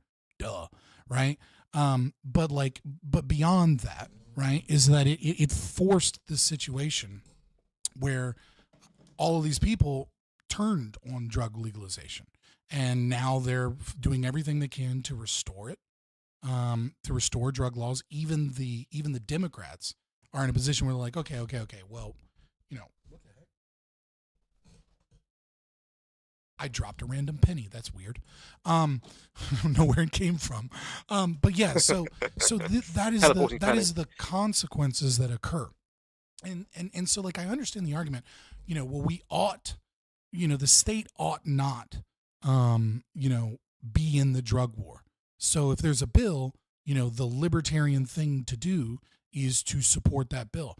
I don't disagree that it is commiserate with libertarianism to say that the state ought not do this thing, and therefore I should do it. But my problem is that doesn't magically make the state disappear, and that doesn't necessarily mean that we're dissolving the state, right? Like, unless the bill is Bill A, is a constitutional amendment that destroys the United States government, then all we're doing is we are playing Jenga, or we're playing a game of chess to try and figure out how to bring liberty, freedom, more market availability, change the philosophy of people, and move us forward in some direction.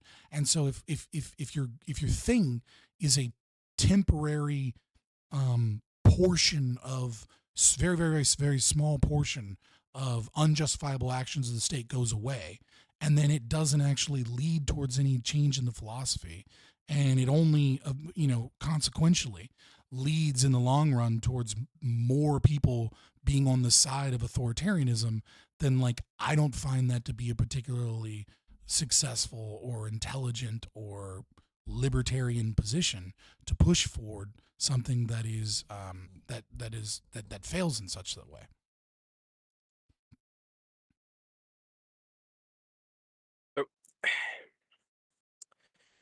Okay, so first off, I remembered what you said before, and I wanted to comment on about the murderer and the cop stopping the murderer.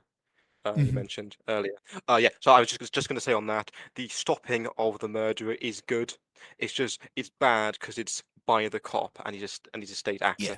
But like, I think I said that in my explanation too. Oh, sorry. The Okay. action of Apologies. stopping is fine, right? It's just like all of the other things that is the state, like the taxation, the you know, all the other apparatus and things that go into it that make that person exist. Just the state maintaining a monopoly on that action is wrong. Like there's like a million NAP violations that led to that point, right? But what I'm saying is the criminal can't argue that he be stopped by a cop because he's the criminal. Sure. Okay, so then in regards to what you just said, the response you were just doing before that, I think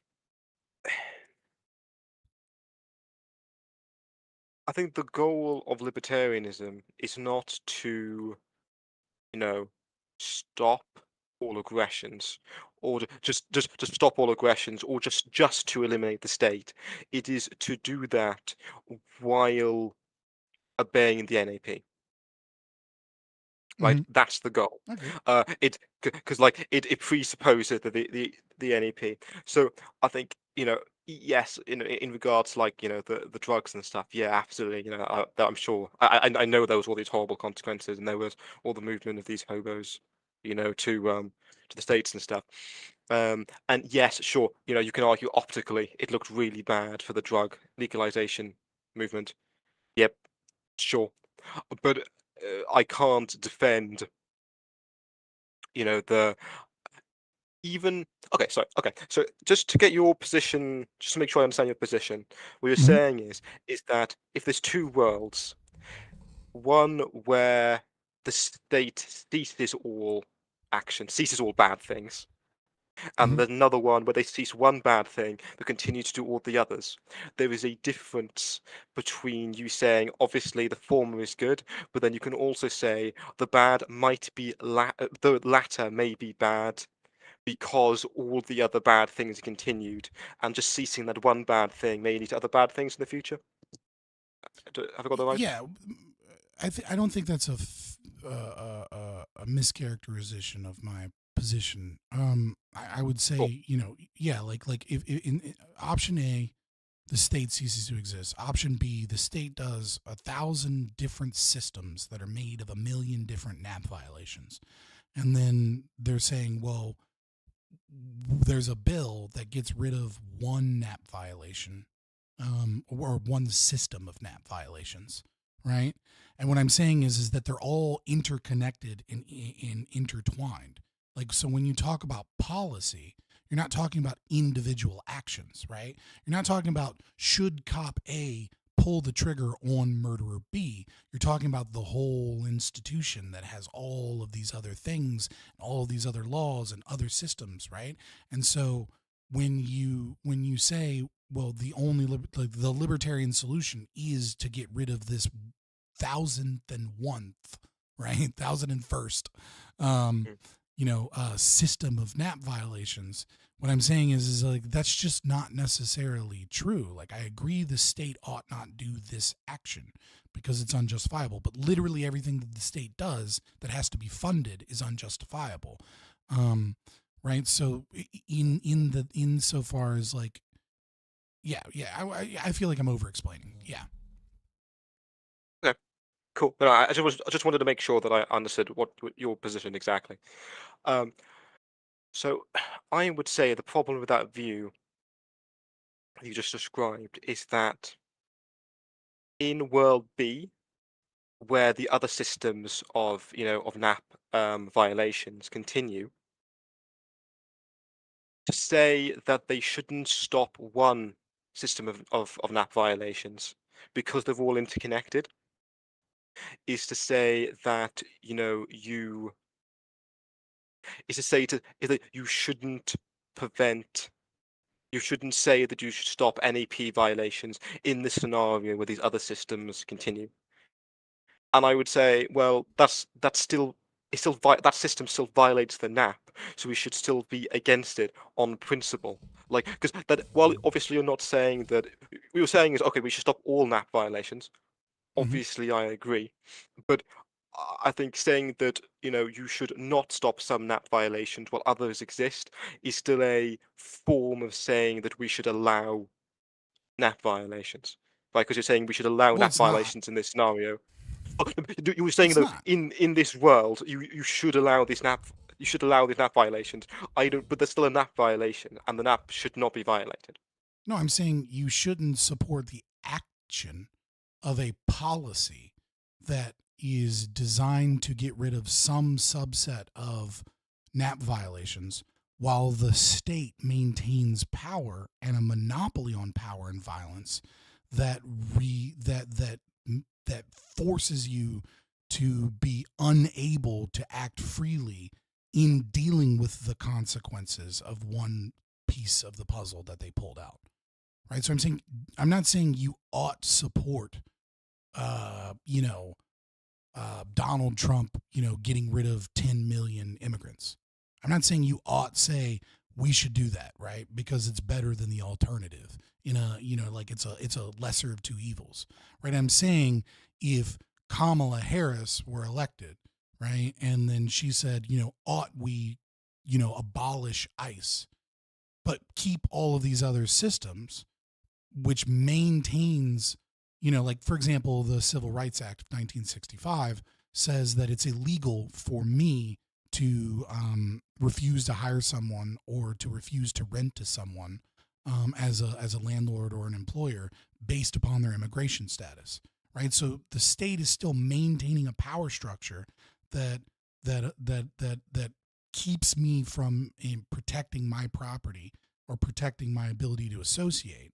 And so I'm saying that because that system specifically exists, because there is a system that denies me the right to deal with the consequences of said action, that it's not a good idea to support said action when it is invariably leads to all of these other problems. So it's not like the state does other shit. What I'm saying is that they are directly connected, right? That like a change in one lever raises the other lever. Sure. I see what you're saying.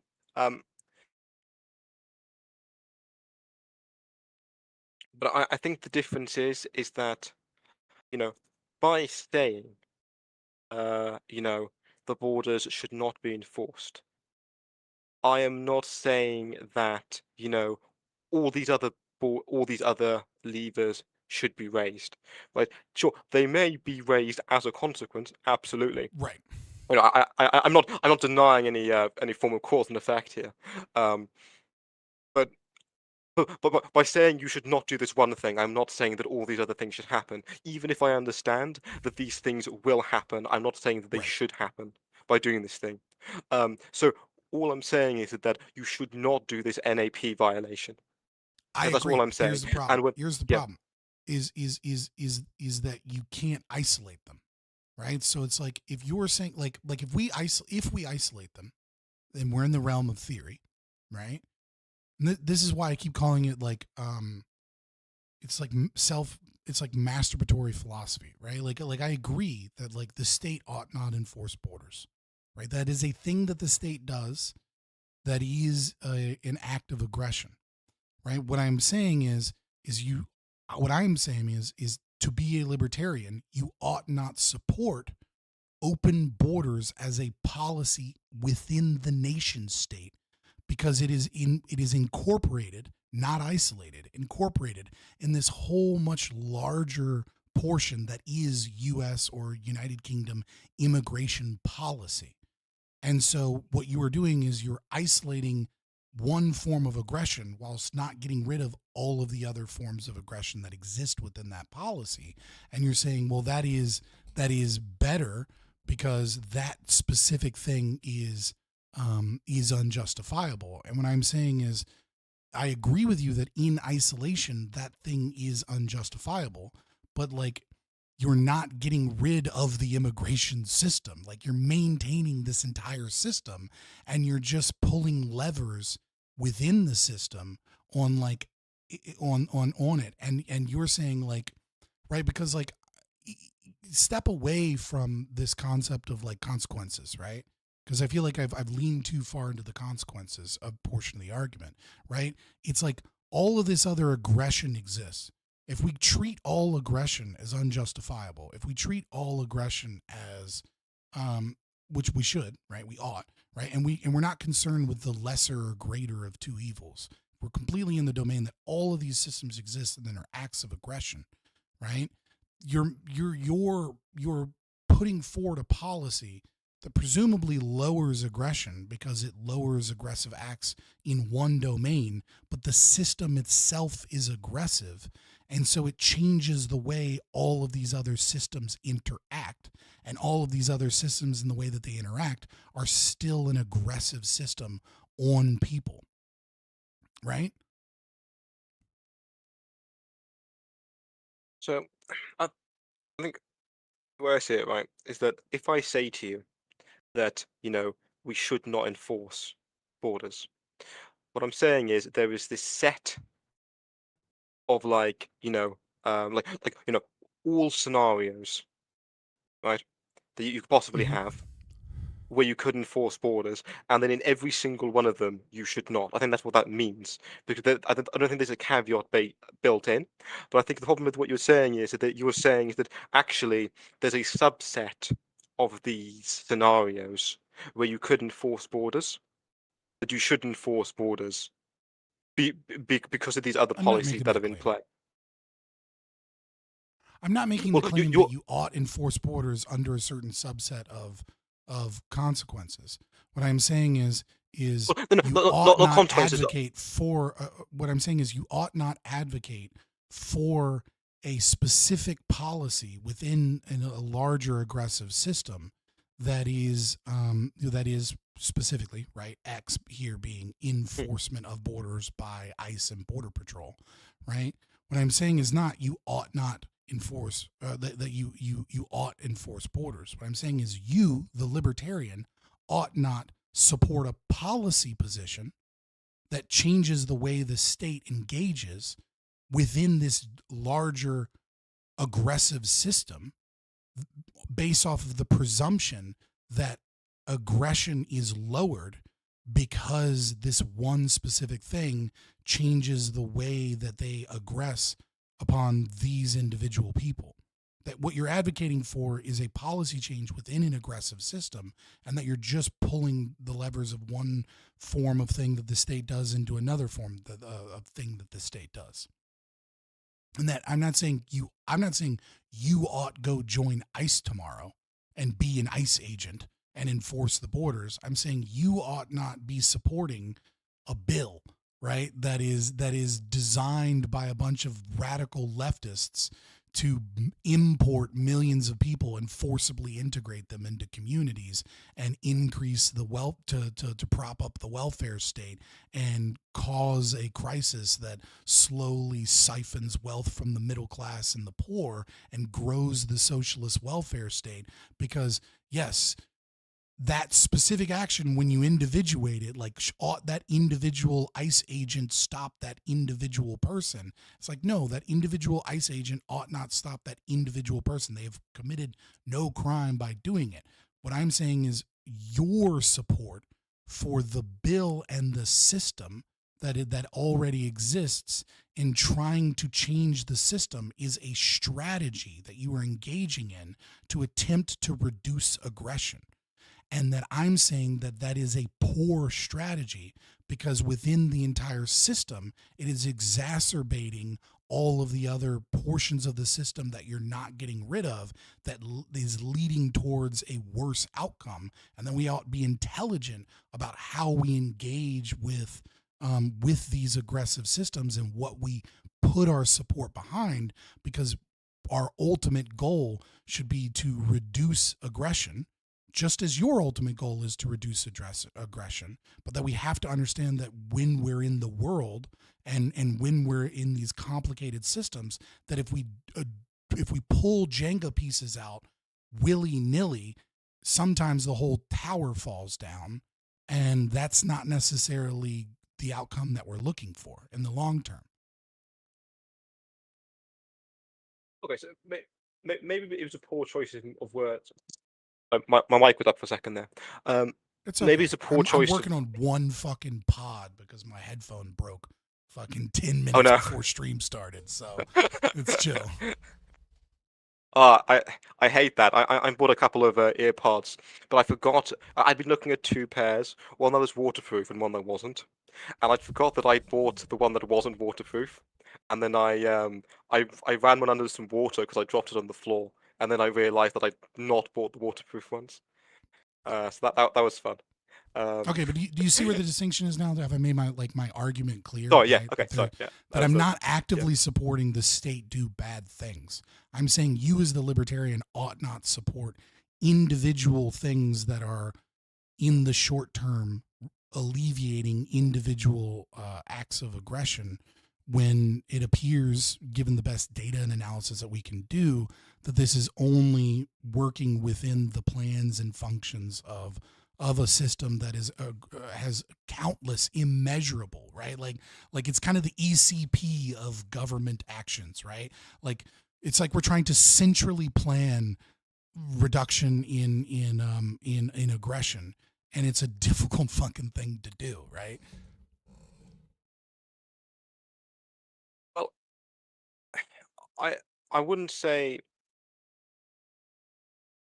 that I'm trying to manage like anything really, because like yeah, sure, fair enough. I said in my previous statement I said that you should not advocate that you should enforce borders. When I said as you pointed out, I like know obviously you meant yeah, one ought not. It's fine. I'm not like, dude, yeah, this is. yeah, I'm not yeah, sure, debating yeah. a commie right now. Like I'm trying to be charitable.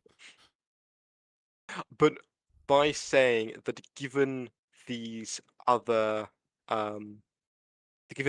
systems in place, by saying that you would oppose said bill, you are still saying that while these systems are in place, there are individuals who should enforce border control, right? Which does still, so that is a subset of Let me scenarios where let me tackle that directly, right? So you're saying bill comes out and it says abolish ICE, and I say, hey guys, this is a bad bill. I oppose this bill, right? Because it maintains all of these other systems and essentially is, working within, the non-governmental organizations that take our tax money and all of these other systems and problems and leads to forced integration and collapse, et cetera, right? But I'm actively opposing. I'm saying, right, when I say I'm actively opposing, I'm actively saying that we ought not change this system in this way. That is not the same thing as me saying that individual border patrol agent ought not, ought stop someone from crossing the border. I mean, it is a bit of a semantic argue, right? Because I'm not then saying, but also guys go out. Like I'm kind of like tacitly allowing the thing to occur. Right. So I kind of get where you're going. It almost bridges that gap to that degree. And so if I take that as an argument in good faith, right, that I am saying to some degree that the border patrol agents ought to do this under this subset of things, right? Which I don't think I am saying that, but let's say that I'm saying that, right? Say that I am saying that they ought do this unjustifiable action. How do I engage with that? Now I need to think. It's a good question. I don't know that I have an immediate answer for it, and you might have got me in a good corner if I'm trying to be completely real with it. So by opposing the legislation that would get rid of this certain specific thing, I am saying we ought stop them. I'm saying we ought to maintain. No, I'm not. See, that's the problem. It's like I'm not saying that we ought maintain the status quo. What I'm saying is that this action isn't going to lead to the consequences that I want it to lead to. It's not going to work in any meaningful way of dissolving the nation state or reducing aggression. I'm not saying in any shape, form that the Border Patrol agents ought exist or that they ought do these things. I'm saying that your specific action of getting rid of this one piece of a larger system of aggression is not going to have the consequences of the strategy that we're both attempting to employ, which is to dissolve the nation state and reduce aggression. Yeah, it's like there's a leap there, right? Which is that I'm not making the claim that Border Patrol ought to do these things. I'm making the claim that we ought not support them stopping this thing as this specific action, right? Okay, I'm sorry. I have to excuse myself for a few minutes. Sorry. Yeah, I have to head off for just 5 minutes. 5 minutes? What happened? We're good? I just got a call, so I'm not sure what's going on. But I need to head off for just a couple of minutes. This could be important. Okay, I will all right. be right back with you. Okay, it's fine. All right, hold on. Let's throw some music on. Let me see how chat's doing. All right, let me actually pull this up. And we'll sign into chat. Open the browser so it's a little easier for me to read. So you guys, they're connected though. Analogy question for anti-Kantian. Okay. Would you object to the police stopping cars on the road to find a mass murderer among the innocents? Ooh, that is an interesting question. Specifically, the policy is such. Murder police get 100% defunded, but police spend 50% of that funding on ATF action to restrict gun rights. I missed something there. I would think the police would have to have good evidence to stop a specific vehicle. An absolute search, no. Tacit allowance is the cheapest of compensation.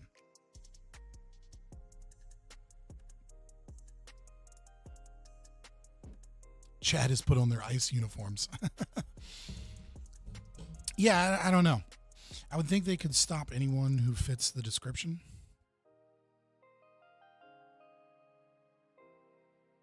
And so the question is, would you object to the police stopping cars on the road to find a mass murderer among the innocents? That's such a good question, because I mean, it is a bill that, or a policy that is a necessary violation of individual rights.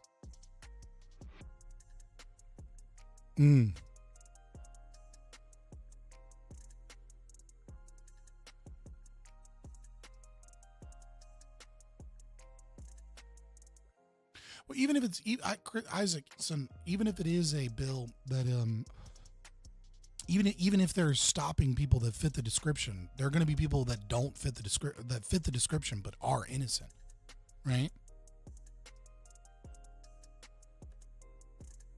So I mean, like you kind of get into a similar situation, just to a lesser degree. What would you think about literally privatizing ICE as an organization and its facilities? I mean, I'm all for privatization of anything. Right. The problem is that there is no such thing as privatizing ICE, because there is a monopsony, right? A government enforced monopsony, which is that there's only one purchaser of the product, which would be the taxpayer, the citizen, right? So it's like, I mean, I would be in favor of it mostly because it moves more things to a competitive market, right? But ultimately, like, it isn't a free market position in any way, right? Like it's just moving things from like completely state controlled to completely state purchased. And so like that would be an improvement for sure, but I don't know that it would necessarily lead to any reduction in aggression. I don't think it would lead to any increase in aggression either, and it would probably be an improvement. So that's kind of why I would support it. Like companies and towns can hire their ICE to manage their borders and visitors. Oh, you mean like abolish ICE, but then, well, see, that's the thing is that I would be all for that, because now you're opening up, legally speaking, allowing smaller communities, obviously still smaller government, but local, you would be making it legal. Like as it currently stands, there have been several Supreme Court cases where like Arizona themselves have attempted to secure their border. This happens in Texas all the time. But it's a federal power. It's not granted to them by the states. And so you have Democrats and leftists, right, that will maintain the whole system of immigration, but then will sue the states in court to stop them from trying to stop their border, right? So that would be a drastic change. That would be probably would require a constitutional amendment, actually. But if it were to do that thing, then it would be moving that from the federal position to local positions.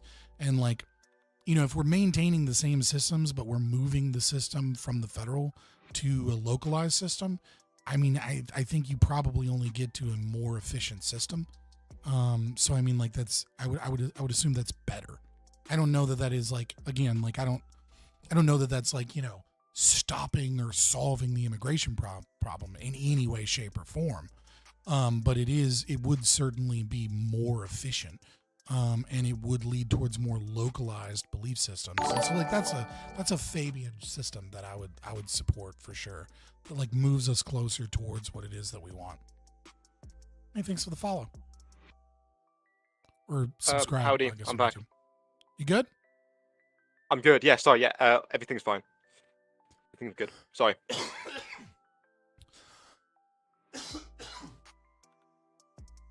All right. It's not a super chat. I thought it was an interesting question anyways. So I figured I'd ask you. Casimir was curious on your response of, would you object to the police stopping cars on the road to find a mass murderer among the innocents? Yes, I would oppose that because it would be an action by, state agents acting on behalf of the state. And also, so yeah, that's the first reason I'd oppose, and the second reason is that I think because it would be aggressing against the innocent individuals. For sure. So the only time something like that would be justified is if you had like a private or whatever, and like you had like security or whatever. Like, I'm sorry, I just didn't hear what you said. If you had a what? Oh, so apologies.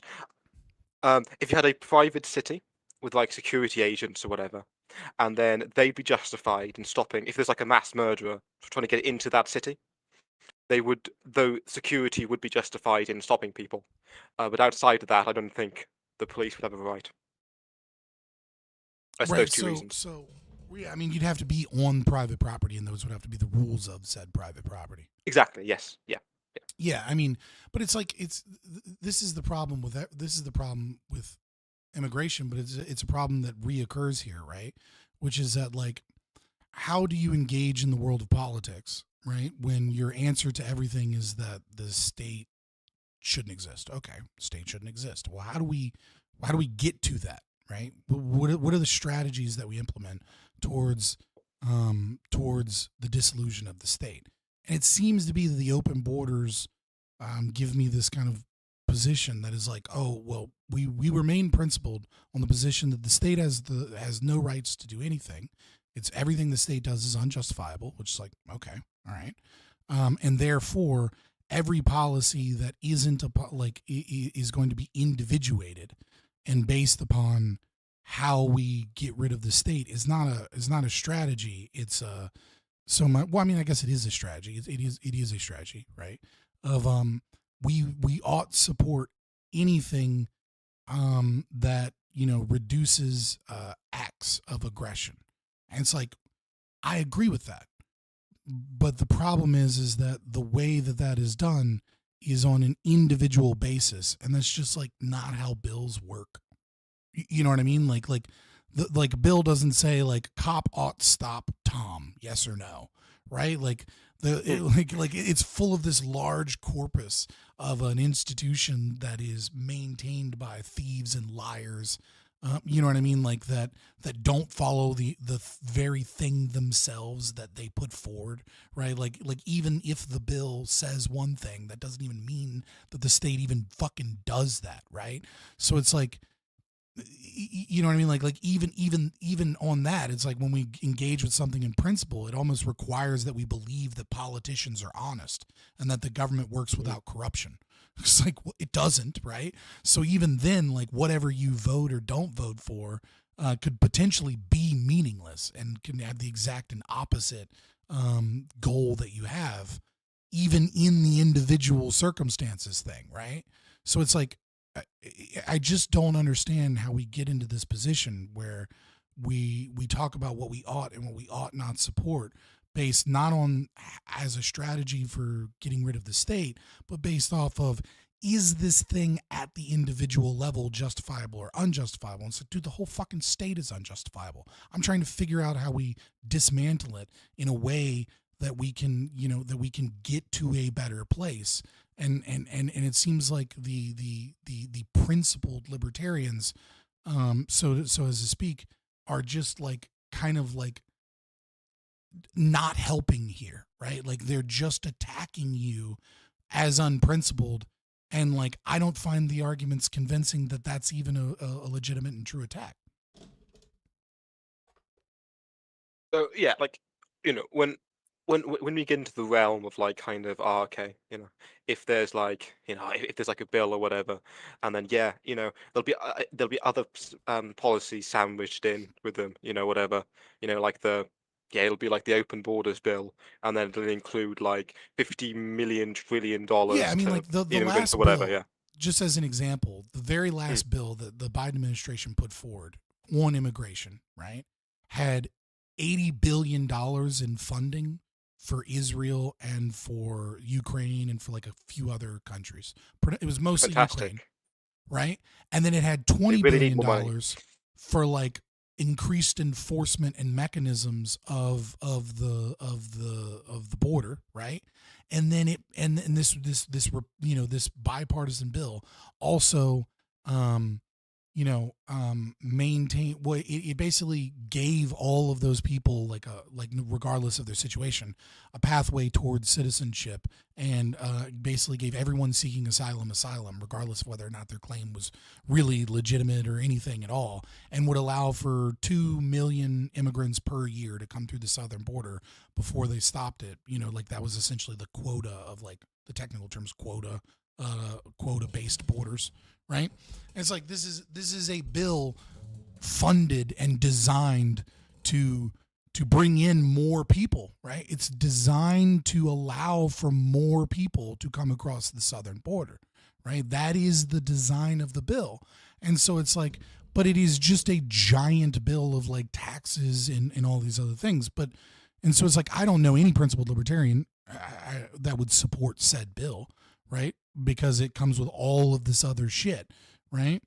And so it's like, basically any bill that exists in Congress, at least in our country, cannot be supported by a libertarian if we take the logic that any act of aggression that is created or is maintained or is not done away with in a specific bill is something that we ought not support.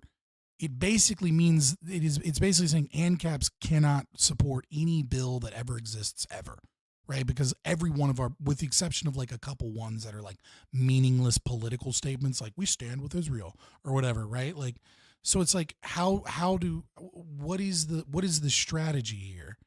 Is the strategy like kind of Atlas Shrugged, right? Like we just don't engage with the political system in any way, shape, or form, and we just kind of like hope we can all go to Prospera Honduras and like let the state collapse, right? Like because eventually it will. Like what's the thing here? Because I'm trying to be as charitable as I can to the open border types, but it seems to me like they're just constantly propping up the very thing that is designed to fucking destroy people's lives and rights and liberties and their pockets and their bank accounts. Yeah. Okay. No. So I see what you're saying. Like, yeah, it's a tricky one. Yeah, and I think with the open borders position, while I do support it, I do not believe that under any circumstance the state should enforce the borders. I absolutely also understand that the other people that apparently advocate for this, quote unquote, are psychopaths, and crazy people who want to take away my rights. So I think it's kind of, you do have to go, okay, so they want to do this good thing, but then package with that of all these fucking horrific things. So I think in practice, when we're talking about, okay, what bills should we support? Like what bills should we support? What politicians should we vote for and all that? We do have to look at everything, because I don't believe that, by voting for like Trump or whatever, you are being pro closed borders or whatever, right? You're just saying that I think that he would be the best. I think that overall he would be the best candidate for Right, liberty, but which if I you, agree with, by the way. but you can't. I mean, by the same logic that we're using in this, like anybody that like I didn't vote for Trump, right? I don't vote for anybody that I think or gives me reason or evidence that they're going to grow the state, right? So I didn't vote for Trump. I voted for one Republican, which is Hung Kao, because he seemed to be a bit of an apologist for Social Security, but there nothing that he put out or presented seemed like he would grow the state in any capacity, and it seemed like he was looking for ways to remove the state, right? But that it necessitates that if you look into anyone's voting record, you look into any politician, you look into any bill, there are going to be acts of aggression in all of them because they're all part of this giant state apparatus. And so I don't understand. First of all, I don't think it's a principled position. I don't think it's a principled position to just constantly support open borders, and to say that the Hoppeans are wrong, that an invitee system, because it has these other forms of aggression in it, is you're supporting an unjustifiable position. It's like, no, I'm saying we have an aggressive, fucked up immigration system that is designed to destroy our country. And there is an alternative that is not the Ancap answer, but there is an alternative that reduces those aggressions in its totality. There is an alternative that pushes the philosophy and the thoughts towards it and acts more like how private property owners would. Ultimately, there is no immigration system that is ethically justifiable that exists that doesn't also contain the complete dissolution of the state, right? Because the moment you have true open borders, well, now you can't have citizenship, right? Because anything that you have that treats a citizen and a non-citizen differently is a form of immigration, right? So like every single law that exists that distinguishes between a citizen and a non-citizen cannot exist, right? So to say you're open borders in that regard, you must also support like 1 million Chinese people going into Texas for like 2 days to go vote in the election to like put a communist in charge, and then they go right back to China, right? Because it would be an immigration system. It would be anti-open borders to distinguish in voting whether or not someone is or isn't a citizen, because now we're using the state apparatus to privilege people and give them special privileges or non-privileges based upon whether or not they're a citizen, which is in effect a non-open point. You know what I mean? Like when you take this to its logical conclusion, it cripples you to inaction, which from a pragmatic perspective, but then from a philosophical position, it's like, well, we're saying that we're good, or we're saying we're the only justifiable position because we individuated and say the state ought not do those things. But I'm saying that too. I'm saying the state ought not do those things. I can't get rid of all of the shit that the state does. We have to implement a system that reduces what those things are that they are doing.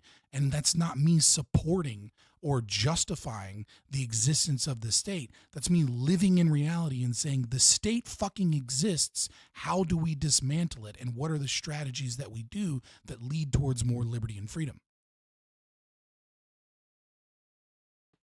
Okay, right. So I wouldn't agree with the logic, like with the Chinese voters you brought up, right? That if I support open borders, so I do agree. I don't support citizenship because I think that's like a status concept. So I would not say that a lot of Chinese people coming over and voting for like a communist or whatever. Yeah, they shouldn't do that. That is bad. But I would say that they should be. They're not committing a crime by doing so. But you would support a bill that, based off of your logic, you would support a bill that was in Congress tomorrow that says the United States no longer recognizes individuals as citizens or non-citizens in terms of in some way that like doesn't privilege them to more government resources, etc. By your logic, you would have to. And then you would be like, well, I don't support the Chinese doing that. It's like, yeah, but you supported the fucking thing that led to it. No, sure, but I wouldn't. I'm just saying. I'm not saying that they should do this thing. I'm saying they shouldn't be stopped from doing this thing. And in regards to the bill So you're thing, saying the nation state shouldn't stop a billion-man Chinese, fleet coming over, landing in Texas to vote in the election to like flip Texas to the Communist Party person or whatever, and then instill a president. Like it would be a violation of rights and to stop the billion-man Chinese march that are almost certainly funded and supported and done by the CCP, right? But because they chose it was a voluntary system. They funded it. They stole from people, right? It's like but again, this is one action of criminals versus another action of criminals. It's not like a billion people came over here voluntarily and paid their own money, right? So you would be like, there's taxation that was involved. It's a direct attack on the nation state, but the people live in the nation state, and it is designed to create communism. You know what I mean? Like you wouldn't support the nation state stopping that? So I wouldn't support the CCP would you say, supporting this action, monetarily or anything like that. But I don't think there's no act of aggression would be committed by the Chinese people coming over or voting. So no, I wouldn't. I would support. I would not support the state in stopping anyone from coming over to vote. Do you think it's an act of aggression for someone to vote for a communist? No, I don't. So is it an act of aggression for me to support a Hoppean immigration system? Just curious. No, it's not an act of aggression. I don't think you should do it, but that's not an act of aggression. No, like you could vote so for it's whoever not you want. aggressive. So what you're saying is the action itself is aggressive, right? So by what means, if it's not an act of aggression, then by what means is it a violation of? By what means is it is the action ethically unjustifiable? I mean, let me rephrase it. Is it ethically unjustifiable for me to throw in my support for a Hoppean immigration system?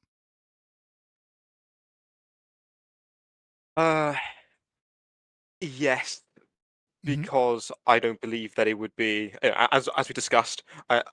So it wouldn't be violated. It wouldn't be like a crime for you to do so. I don't think you should though. Right. So But, so is it ethically justifiable or ethically unjust? Sorry, I see Discord broke up. Is it or isn't ethically unjustifiable for me to support a Hoppean immigration system? No, it would not be. It would not be ethically justifiable for you to do so. But no violence should be used against you to stop. No violence should be used against you to stop advocating for it. Okay, so you're free to. So it's ethically unjustifiable, but there is no act of aggression. So by what means is it ethically unjustifiable for me to engage in that action? Sure, because I think that the Hoppean invitee system, don't get me wrong, is infinitely times better than any immigration system that a state uses today. I think it's like the best out of. Only because there are people that are watching and people that will certainly watch in the future. So real quick, the Hoppean invitee system, right? Hans Hermann Hoppe's kind of proposed system that I mostly agree with is basically this. Anyone can come to this country that chooses to come to this country. The way that you get into this country is that you have to have someone invite you into this country. So it can be a corporation that wants to hire you. It can be a family member. It can be a friend. It doesn't matter who invites you. Someone invites you into this country. When they invite you into this country, two things occur. You have to engage in what's known as a full cost principle, which means that you, not a progressive tax system, but just an averaged tax system, have to pay some form of fee that is calculated by your usage of roads, your usage of schools, your usage of whatever property is currently being funded and maintained by the taxpayers. And secondly, whoever invites you has to be a cosigner on this same thing to include any debts that you incur in terms of private property violations, or if you need to be deported for some reason because, I don't know, because you murder somebody or something, that they would also have to pay the debts incurred by that. So essentially anybody can come here, but they can only come here if they're invited here. The people that invite them and the person themselves take full financial accountability for the services that they use that are normally paid by the taxpayer. And they take a full accountability and cosign on any police or government action that is required to deport you or capture you in the event that you violate someone else's property. That's the system. That's a 1,000-foot view of the system whenever we say the Hoppean invitee system or the invitee system. Please continue. I just realized that not everybody is a super autistic fucking libertarian. Oh no, absolutely. That was smart. Yeah, no, that's a good idea. Yes, pause. Yeah, no, all good. Great idea. Yeah, no. So I think it's like probably like the best system being like proposed. I think a lot, like pretty much all the others fall into like basically a form of central planning. Where it's like, oh, okay, well, we let X number of, high skilled, however you define that, immigrants in this year, or whatever, right? And it's and they'll enrich, they'll enrich the culture by this amount, and then whatever, all that stuff, right? So I think that's like a major problem with most of the immigration control systems being suggested, and I do think the Hoppean one does overcome many of those hurdles. Yeah, I mean, it gets as close as possible to free market principles, capitalist principles, and as close as possible to private property rights, while still working within the system that exists that we don't really have any power to get rid of, at least now. Obviously, no one can predict the future, right? Like there is a non-zero chance that tomorrow, like all of the congressmen rise up and abolish the state. You know what I mean? Like there is a non-zero chance of anything happening that involves physically possible actions by humans. But realistically speaking, right, like that's not happening. Yeah, no, yes, as I said, I think it's like probably the best system being proposed today, at least at least of the systems I've heard proposed. I would just say that it's still, it's problematic, to sound like a leftist, just because it would mean that someone who, isn't invited, would be barred from entry, which I say would be an act of aggression. So that's why it would be wrong for you to support that system. But so it would be wrong for you to support that system. But it's like, what am I actually supporting? I'm not supporting that system as ethically justifiable. I'm not saying this is a good system that we ought to do and this is how things ought to be. What I'm saying is we have a system that's bad. We need to get rid of said system, and this is a means by which we get rid of said system. That's what it is. It is a means. It is a strategy to move from a bad system, right? Like if the Hoppean system didn't have the possibility of integrating into people a philosophical understanding of markets and private property rights, then I wouldn't support it. Even if it seemed like, I mean, maybe I would if it was slightly better or something. I don't know. I probably wouldn't. Right. The main reason that I support that system is because the presumed consequence of it is that people see, right? They begin to see what it is they're paying for. They begin to see how expensive services are.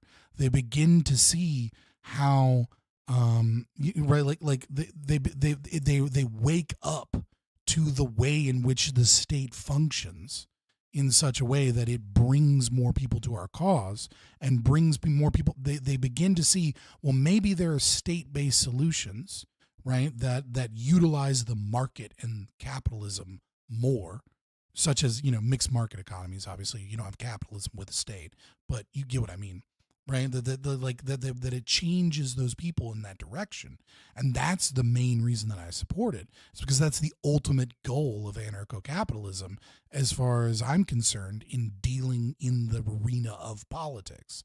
Otherwise, we're just writing books about the world as it should be, but we're not doing anything to make that happen.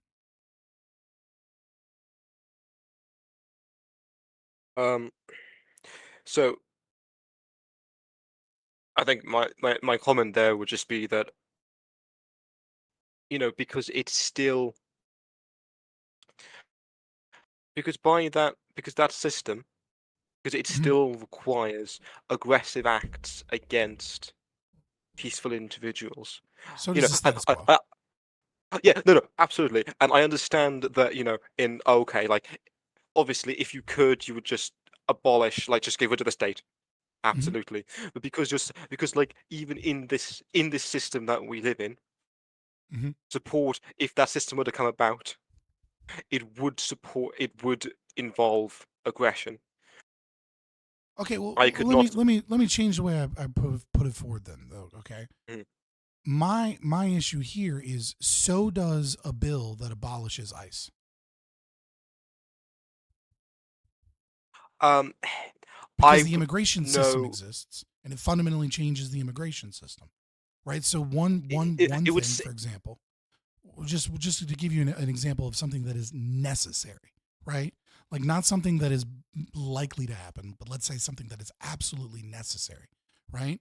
The current immigration system that we have forces our tax dollars to go to NGOs that fight asylum seeking cases for individuals that come into this country to adjudicate their process.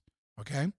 And if you are here, and even if ICE doesn't catch you, there is still an immigration system that utilizes tax-paying money from the Department of Justice, right, as they adjudicate on behalf of the citizenry, and also funneling money that is necessary towards their legal cases in the other way. So it necessitates that system necessitates that when someone comes over, that it must cost tax-paying money for them to engage in any activity here. By virtue of coming across that border, it costs us money, not just in increased public funding, or they use the roads and the roads have to be, you know, maintained, so there's more people, so, you know, more construction. Not any of that, like, probably, almost certainly, but not 100%. It is 100% true that if you go through our immigration process, but you're not stopped by ICE, that it necessitates both the defense and the prosecution of the legal process paid for, the defense in part and the prosecution in full, by tax dollars. So when you get rid of ICE and you go, well, I'm getting rid of this portion of the system that is aggressive.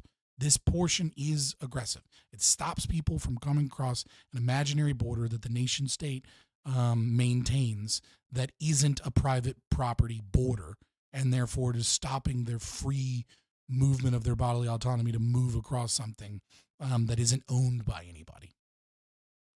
Right? So it necessitates that, much less all of the other shit that's going to increase by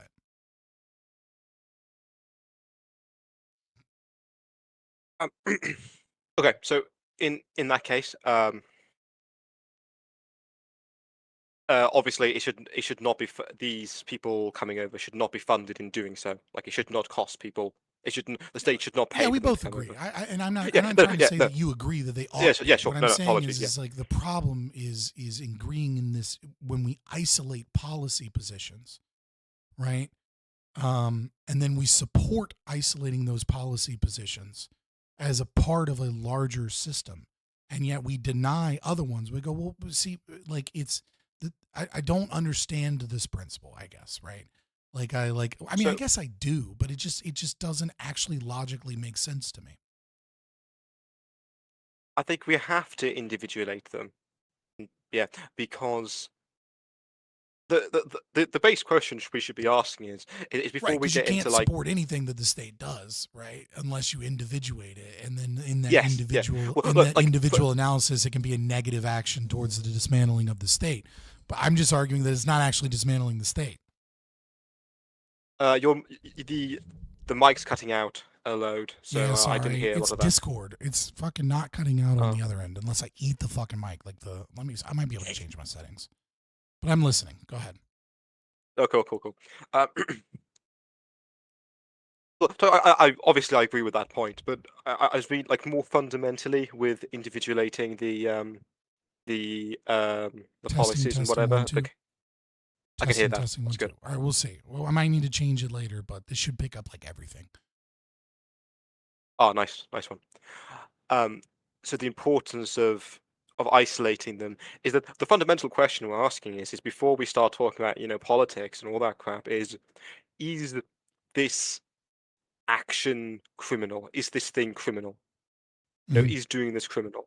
So I would say even if someone coming over the border is funded by taxation, because that person just walking over the border, even if they're being paid for by the government, that's not criminal. They're not aggressing against anyone by doing so. So stopping them would be aggressive. And there's I don't see any. I mean, I can make it criminal right now. Oh, okay. So with the exception of if you had someone with like fucking house, their land, like right on the border, obviously. No. I can make all transgression by immigrants on any public property criminal with just one statement. Oh, go on then. I'm interested. Right, the statement is this: I hereby, I'm not going to give my full legal name right on stream. I hereby insert full legal name, claim all public property in the name of citizens that have been stolen from, and demand restitution that said property be auctioned off to to pay for the citizenry that have been aggressed upon. This land is stolen land by the state, and that this stolen land was either stolen in the first place, either through eminent domain or whatever, or is land that they maintained and stole the right of homesteading from. And our tax dollars have been utilized to do such. And I demand that land be returned and sold off, all of such. So now by making that statement, any portion of land that the state owns that was never homesteaded, you are correct. But any portion of land that was taken through eminent domain or that the state has built anything on is things that need to be auctioned off towards every taxpayer in America. And by bringing in new people that I am no longer claiming are part of this because they haven't paid any taxes yet, so they don't have any claim to this as a victim of that. Are now transgressing and damaging property with their footprints, as it will, and are engaging in a criminal act. Much the same way if a thief steals a TV, a random passerby doesn't get to utilize the TV or take a hammer to the TV because that stolen property needs to be either returned to the owner or sold off in some capacity if it's no longer in its original state, so that the funds can be given back to the original owner. There you go. Okay. Most of the land and roads is now illegal for them. They have now committed an act of aggression by stepping onto. Right, I like this. We're entering some interesting new territory there. That's a really interesting subject of conversation. Just for a second, just so that I can finish my overall point I was making. If we could just assume, if we could just say for a second, they're not public property. Let's just assume for a second the public property isn't. We'll get into that complexity, which is interesting in a second. But just assuming that they're not trespassing. We can discuss that in a minute, just so I can finish my point. Well, within both, I said the unhomesteaded land doesn't count, right? Yeah, sorry. Apologies. Yeah. Okay, so let's say it's going into that portion of the border. Yeah. Okay. So the the paying for it by taxpayers should be opposed. But I don't think. But the immigrant would not be committing a crime by walking across it. You know, just by taking advantage, somebody taking advantage of government of government systems such as welfare or subsidize or like public transport or whatever. That in itself is not that's not a legal problem. They can do that. That's entirely now whether they should or should not like general ethics. That's a different question. And Well, it's stolen there's money, multi. isn't it? Stolen money, right? Sure, but it can't be. So can I take stolen property, or is it different because it's money? Like can I go and commandeer stolen property, without committing a crime? Wouldn't that be committing a crime, right? Like it's not property that belongs to me. So the moment you take welfare, you're committing a crime because it's stolen money, right? I'm just curious where your thinking is on this, right? Like, wouldn't every person that engages in welfare be complicit in the crime of utilizing those resources? So I think that the difference is there is like, let's say with like, I don't know, the criminal stole the TV and whatever, and then you're using it. The difference there is that I can go with the TV, well, that belonged to that person there, and you're using it without his permission. But with the money, because it's a pot of money, it's all mixed together. And obviously you're owed, person A is owed this amount, you're owed this amount, like, sure.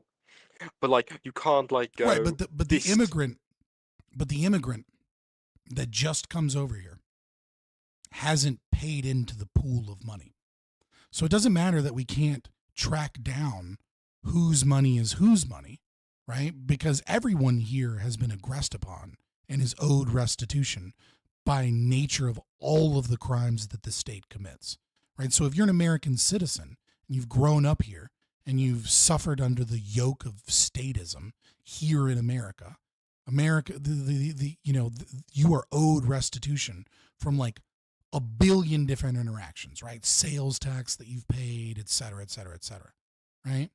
But the immigrant that comes over, they have to spend at least some portion of time here being aggressed upon, before they're not just engaging in theft, right? So like I agree with you. Like if they live here for 6 months, right? Then they've paid sale tax. They have suffered some form of crimes committed by agents of the state, right? In the name of the state, and they are owed restitution. And so, like, whose money is whose and what taxes have they paid? It becomes difficult to track it down. But it doesn't change the objective fact, whether that is true or not, of whether or not it is okay to utilize stolen money. Which I think it is, right? I do think it is. I was just curious in your response to it. But if they get, let's say, as is currently happening, right? When you go to the southern border in America, you're immediately giving transportation, housing. They give you a cell phone often. They give you like a fuck ton of taxpayer resources, like the moment you get here, before you've ever paid a tax or done anything. Right, that is part of a necessary kind of like that is a component of like if we increase how many immigrants come here, we increase that process of stealing money in that regard.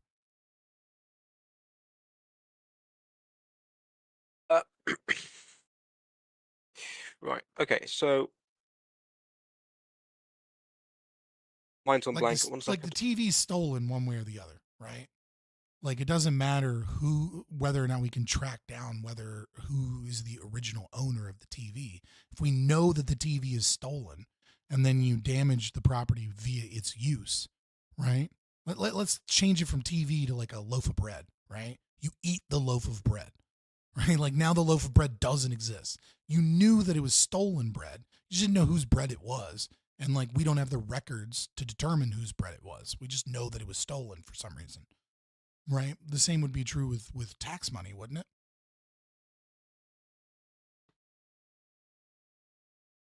So we would know that it's stolen, but because it can't be individuated. Like we can't say like, oh, this belonged to Tommy, or this belonged to you, or whatever, right? Just like to pull some names out of a hat, right? It doesn't have an owner. This is exactly the same with all conversations of like okay, like stolen, like people talk about, oh, this land was stolen by X group so many years ago, but like, and then they built stuff here. But it's like, okay, well, today, if you can't show that that property belonged to a single person, you can't say who the crime was committed like against or whatever. Or even you could say if there was crime was committed against them, like if you could say a crime was committed against all these people in the past, if the property can't be shown to belong to a single person, then it's not like a valid claim to restrict people from it. So in the example of the tax money, the state obviously owes restitution to the taxpayers. The actual, tax money, because it doesn't actually belong to any one person, like you can't show who it belongs to, it would be a form of collective ownership. To say otherwise, to say this belongs to taxpayers would be collective ownership, which is invalid, I think. Well, I don't. Sure. So let's say we take. I think there are open and shut cases, right? In this example, so property that was taken via eminent domain. There's a record of the property. Now they paid for the property, and they paid for the property with money, but they did so. They took property from someone, presumably against their will, right? And so, what would you say about all property that was gained via eminent domain? Let's work about this like okay, yeah. So when I talk about public property, I was excluding that. In that case, there, because the state did not have the right. Okay, so because the state did not have the right to make that transaction, it still belongs to the person they bought it from, right? Because it would only be valid if the state had the right to buy anything, but it doesn't. So it still belongs to the person that they bought it from. Okay. Like even if they paid like market market price for it. Yeah. Yeah, well, they pay like triple market price, but then they lowball the market price, and it doesn't matter because it's subjective. It's bullshit. Right? Like, because it's like that the house could be worth $1 billion to somebody. I mean, it's impossible to know if it was, but it could have been. You know what I mean? They didn't want to sell it, so obviously it wasn't what they were paid for it, right? If they wanted to sell it, they would have sold it. Yeah. All right. So now let's go to the next piece of property, public property, right? Which is public property that was stolen from a group of people that did not abandon it. Now, I don't want to get into the weeds of like abandonment and like, because that's a whole nother conversation. But so I'll give a historical example that is like absolutely not abandoned, right? And homesteaded property, which would be northern Georgia. In northern Georgia in the United States, the Cherokee Nation, they built homes. They lived in a specific place. They stopped being like a tribe of people that like were on horseback and like moving from place to place with temporary camps. They built homes. They built a post office, right? And when Andrew Jackson attempted to take northern Georgia because it was fertile land for cotton, they sued him, and they lost their first Supreme Court case because there was not because basically the Supreme Court said no one there had standing because no one was an American citizen. So therefore they lost by virtue of no one having standing. They sued again, except this time they used American citizens that were at the post office, and they sued via them, and then they won their Supreme Court case. Okay? So they won the Supreme Court case that is their land and they have a right to be on that land, and they did homestead and build homes on that land. Then Andrew Jackson told the Supreme Court, well, go ahead and send your marshals. And then he forced the Cherokee Nation to walk the Trail of Tears and forcibly remove them via violence from their property that they sued for, that they had homes, that they homesteaded, right? And moved them all the way across the country to reservations, killing a whole bunch of Indians, Native Cherokee in the process. Now, this land, you basically can't track any of this land to any individual owner, but you can track the genetics of people that were a part of the Trail of Tears. So they know that they were a part of that collective property, right? So they know that their land was stolen by the United States government under the orders of Andrew Jackson. So in areas and then later the government gave rights to people in northern Georgia to purchase land that was stolen. And now they live on literally stolen land, right? Because like there's people that would be like, all land was stolen from the natives. And it's like, did you homestead it? Like, what are you talking about? Right? Like, you know what I mean? Like like that people came and saw unhomesteaded land and then built towns there. It's not really quite the same thing, right? So we have like is clear cut a case legally that the land was taken from them, that they own the land, and that they were forcibly removed, and that they did homestead the land, and they went through the entire legal process. So, what do we do with that land specifically? Okay, so that's interesting. Right, so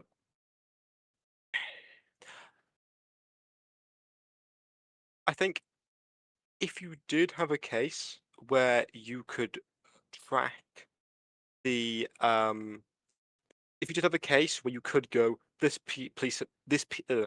language words, this piece of land belonged to this person this long time ago, and then it was taken, and it was several generations later, I think you would be justified in like giving it to, I don't know, trying to work out like basically what would they have wanted.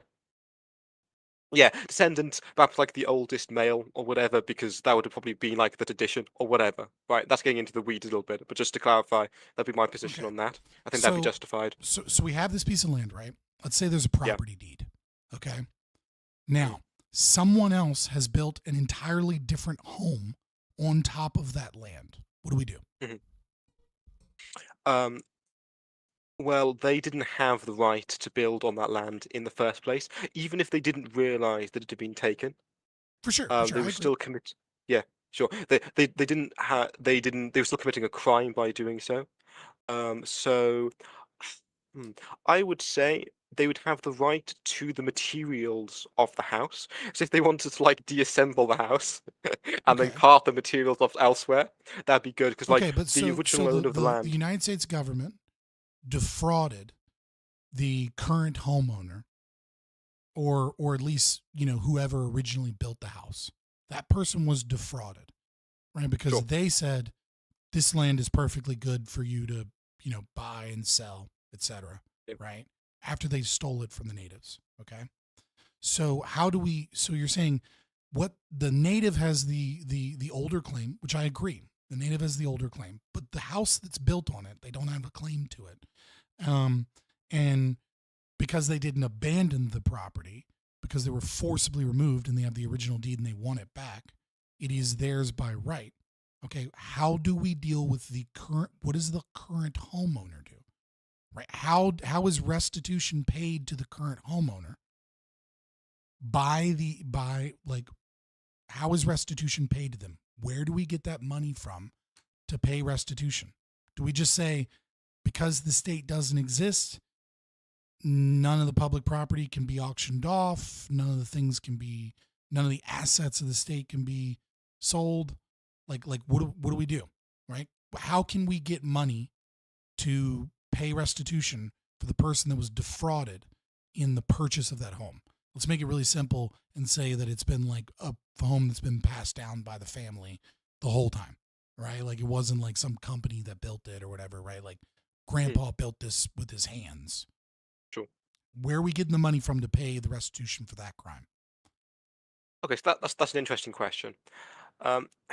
So I think that'd be down to taking the private money of, if you could, of the individuals that took the house in the first place.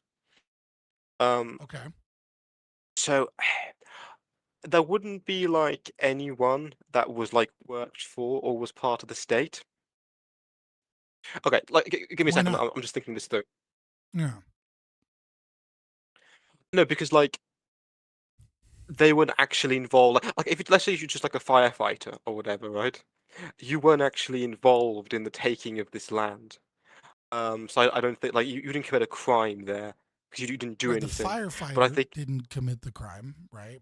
yeah. But at what point is money involved in conspiracy crimes, right? If I fund a crime or I actively engage and help a criminal via assets and my labor, right? Like if I drive the getaway car in a murder, right? But I only agreed to rob the place at gunpoint.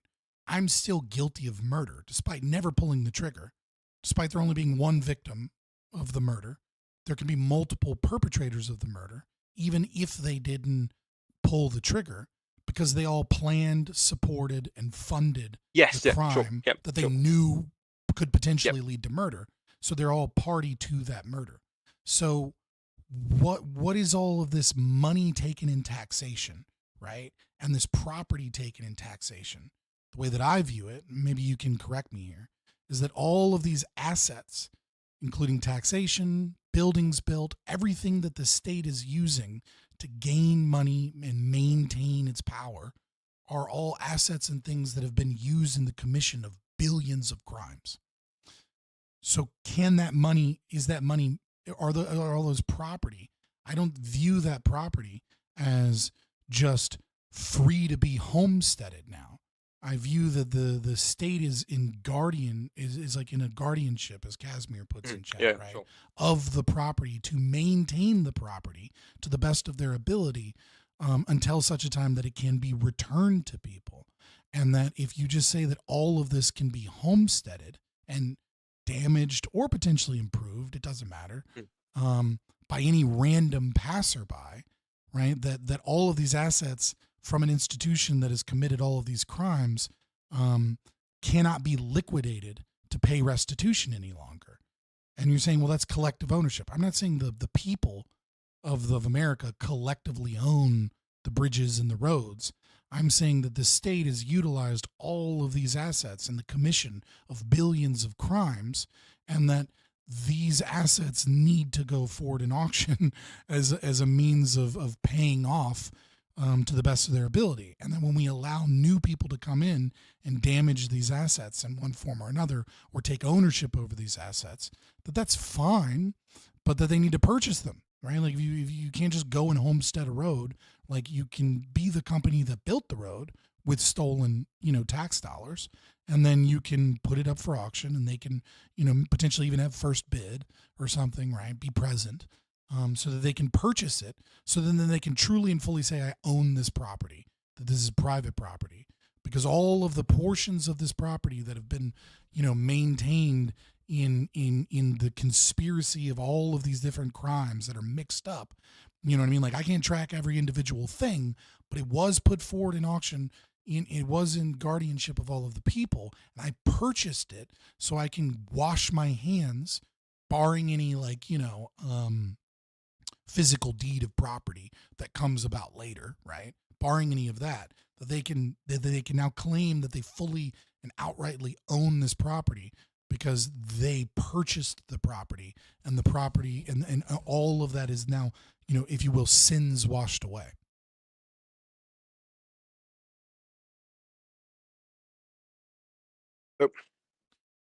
The problem you have there is with this guardianship theory we've going on here is, ownership is the right to reject. Would you agree with that definition? I would use the word exclude, but yeah, same difference. Yeah, I usually say exclude. Yeah, so yeah, exclude, reject. That's fair enough. Yeah. Yeah, same. Exclude is a better word for that. Yeah. So for you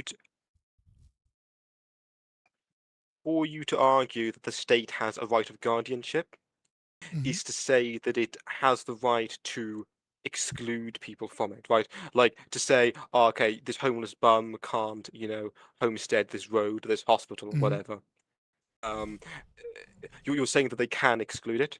So for people to be rejected from it, you have to say someone owns it. Someone has the right to do the rejection. And to say that the government can do that rejection, to say that the government has a right to ownership of that material. I wouldn't say they have a right. I would say they have a responsibility, right? So if I'm a thief and I steal, going back to the TV example, right?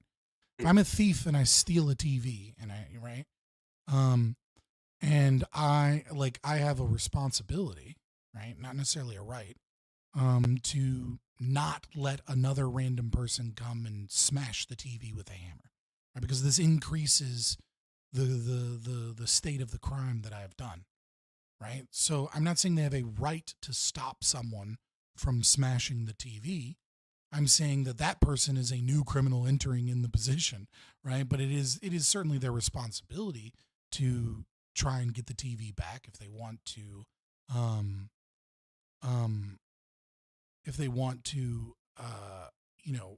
pay restitution, absolve themselves of their crimes, right? And so what I'm saying is just because the TV is stolen doesn't then absolve the next person that comes with a hammer and smashes the TV of crime of damaging that property, right? Like, just because the TV is stolen, it doesn't magically not belong to the original owner, right? So I think the important detail in that scenario, in the TV example, is that I can go, the TV belongs to Bob, right, or whatever, right? I can go like that. But so yes, if you that is where, in case of property where you can go, that belongs to person X or that belongs to person Y, then the rules change. But because What about we a road? cannot, that would not, because it was paid for. So it was paid for using taxpayer money, right? Which can't be individuated. Right, but what if So it's got a toll? It's a toll road now, right? Because we said earlier, right, and the state is gathering the toll. No. The private company is gathering the toll, right? So this is how most major highways in America are built these days, right? Is that the state will utilize tax resources to pay someone to build a bridge, right? And then they work out a deal where the state doesn't pay the full cost of constructing the road. Instead, the state pays kind of like a down payment, right? And then the private company agrees to have a toll put on the road for like a certain amount of time until they recoup the costs, right? And they kind of work out a contract, we won't make it too high or whatever, right? Because the state, has a vested interest, at least from their position. I'm not saying they actually do, but in their opinion, they have a vested interest in making sure the toll isn't $30, right? And so they go, okay, we're going to make the toll $2 until you recoup the costs of the bridge, right? Or the toll, the bridge that you built. We'll say bridge, right? So it's the state pays you $200,000 or $500,000 of stolen tax monies, but then they spend another $750 of their own money, okay, which is more than what the state gave them to build the bridge, and then they put a $2 toll on it, and then once they get $750,000 in at the $2 toll, then they change it to a 50 cent or 25-cent toll, and they are right now the state owns the road, and yet the private company also owns the road. And this is true of a fuck ton of bridges and roads that exist, and overpasses in cities to move around the city so you don't have to drive through the city, etc. This is true of a lot of construction in roads, right? So what do we do, right? Why? So even though the land underneath the bridge can be homesteaded, but not the bridge itself, right? You would be trampling upon the private property that exists of the person that built the road, because they utilize their own money and resources and labor in building said road. Wouldn't they have a private property right to that road? Wouldn't it be a violation of their private property rights to have someone come and essentially attempt to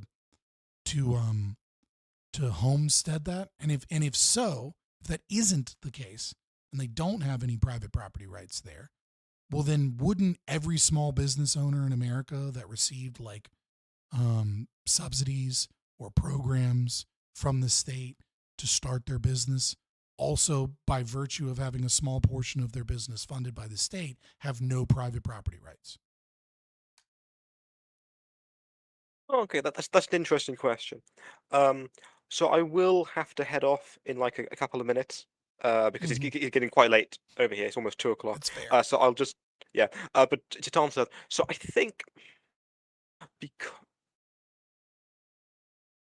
think because the land underneath the road is unowned, and they're not actually because they're making the road for the state. They're not actually they're not actually homesteading the land for themselves. Like you can't homestead for somebody else, right? Like, Well, I you could can go to like homestead for somebody else. I mean, like obviously you'd be yes, homesteading for yourself and then gifting it to someone else, right? But I can go out and build a house for my mom in the national forest somewhere. Yeah, so I'm saying that. Yeah, I'm saying that. But they're homesteading it for the state, but the state doesn't have a right to it. So I don't think that it would just be considered basically the same status as the land. But wouldn't they be Now, I homesteading am it for thinking though. themselves? Because like they built the road, Yeah, so they used some of their own monies to build the road, and they did so with the presumption that they would eventually be able to maintain a consistent profit via their private property. as I'm saying that, I am realizing that that might actually be in contradiction to what I said earlier when we were talking about eminent domain and such. There may actually be a contradiction between what I'm saying now and that earlier. So when the state dissolves, who owes restitution? Okay, for the building, who owes that $500,000 for the bridge? Because it's $750,000 of their own money, and they homesteaded it for themselves.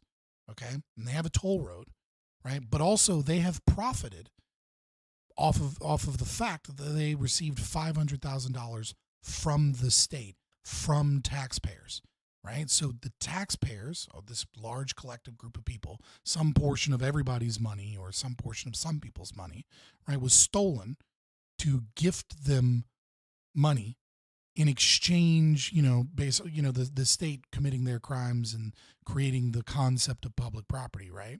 So like, does the bridge builder owe the taxpayer, or does the bridge builder just kind of get away scot-free in this regard, that they took taxpayer money to build something and now they just kind of get the road by virtue of the fact that some portion of it was their own money? Okay, right. Okay, so there's two parts to that. Mm-hmm. Right. Okay, so with the first part, I'm going to walk back on what I said earlier with the eminent domain conversation, where I will say that if because it is not valid for there to be a transfer of property titles between the private owner, the public, and the state, right? There isn't a valid right to do that. However, as trade involves the giving up of and then the immediate claiming of property by a second entity, while the state does not have the right to immediately pick up that property, the private owner does have the right to abandon it. So I would actually argue that if you willingly part with property to the state, quote, state, then you are basically abandoning it. Right, but that's not how eminent domain works, right? Like, it's not willing. It's okay. Yeah, so okay. So if there's coercion, apologies, then that's different. I'm not entirely aware of the exact details with eminent domain, I have to say. But if it's not voluntary, basically the government comes and they say, look, we need to build a highway, or we need to build a military installation. We need to build something, right? And your property is in the way, right? So we're going to pay you 3 times what your property is worth. And then you go, well, no, I don't want you to take my house. And they go, well, we're going to do it anyways. And you can't stop us. But we promise you we're going to pay you like 3 times what it's worth. And they usually end up paying like 1.5 to 2 times what it would go for on the market. Right. But they come to you with several offers, and you end up negotiating, right? You end up getting a lawyer and negotiating. But eventually they have the right. Obviously, they don't have the right. That's the wrong word. Sure. But they claim via violence that they have the right to take your property no matter what you do.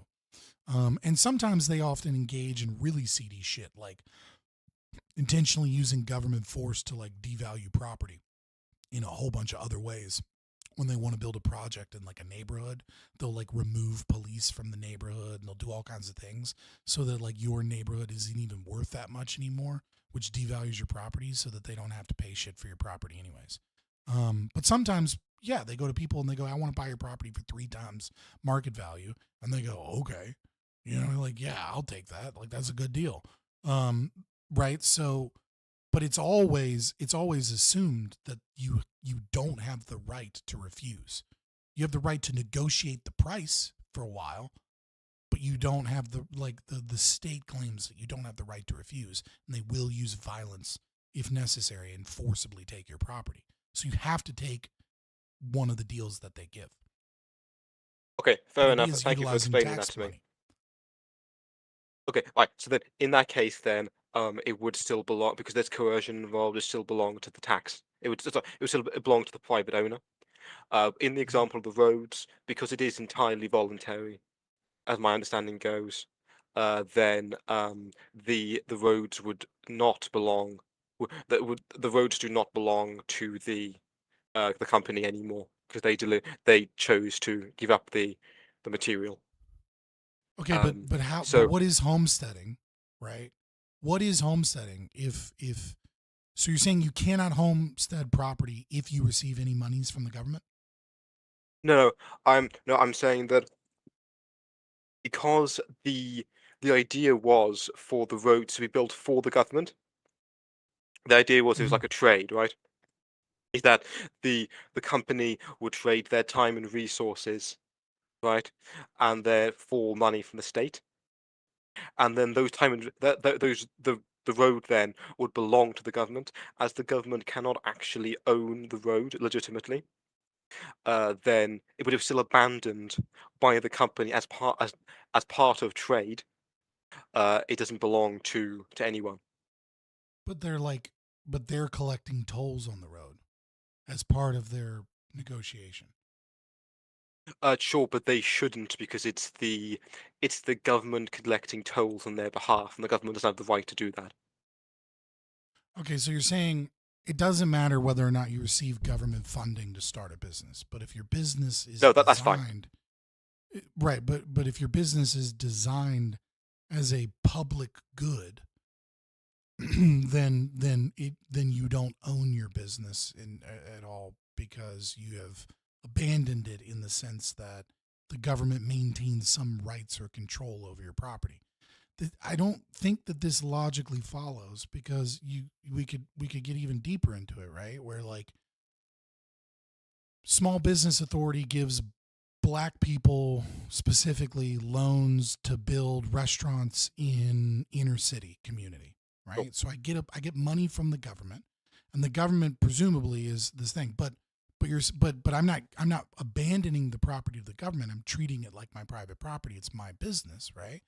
But it exists, so it exists and would not exist otherwise unless I had taken government money, because the government had some form of interest in revitalizing this neighborhood or whatever, etc. And on top of that, because the government exists, they exude control over all property in America, right? Like the state, like if you don't pay your property taxes, you don't have your property anymore, but via the violence of the gun. So the government is exuding the actual property rights in some degree by the government having the final say to the right of exclusion, and the government gives out money for businesses to exist because it is in their interest or in the public interest. That's why they give out these loans, because they're in the public interest. And so I understand that they're different, but by what logic are they different? If a property owner builds a road and puts a toll on it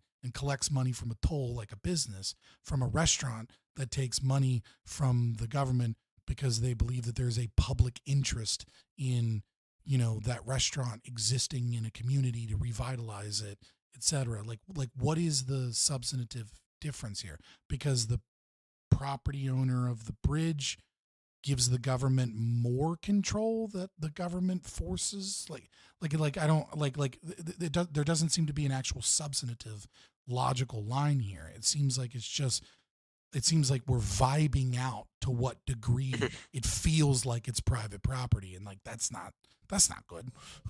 I'm letting my cat out real quick. I'm listening though. So the difference there is that in the first example, the government is collecting tolls on behalf of the bridge company. Owners. The bridge owners collect tolls. But they're collecting it from the bridge, which they gave to the government, right? Like we say that the government, we say that the roads are the government's, right?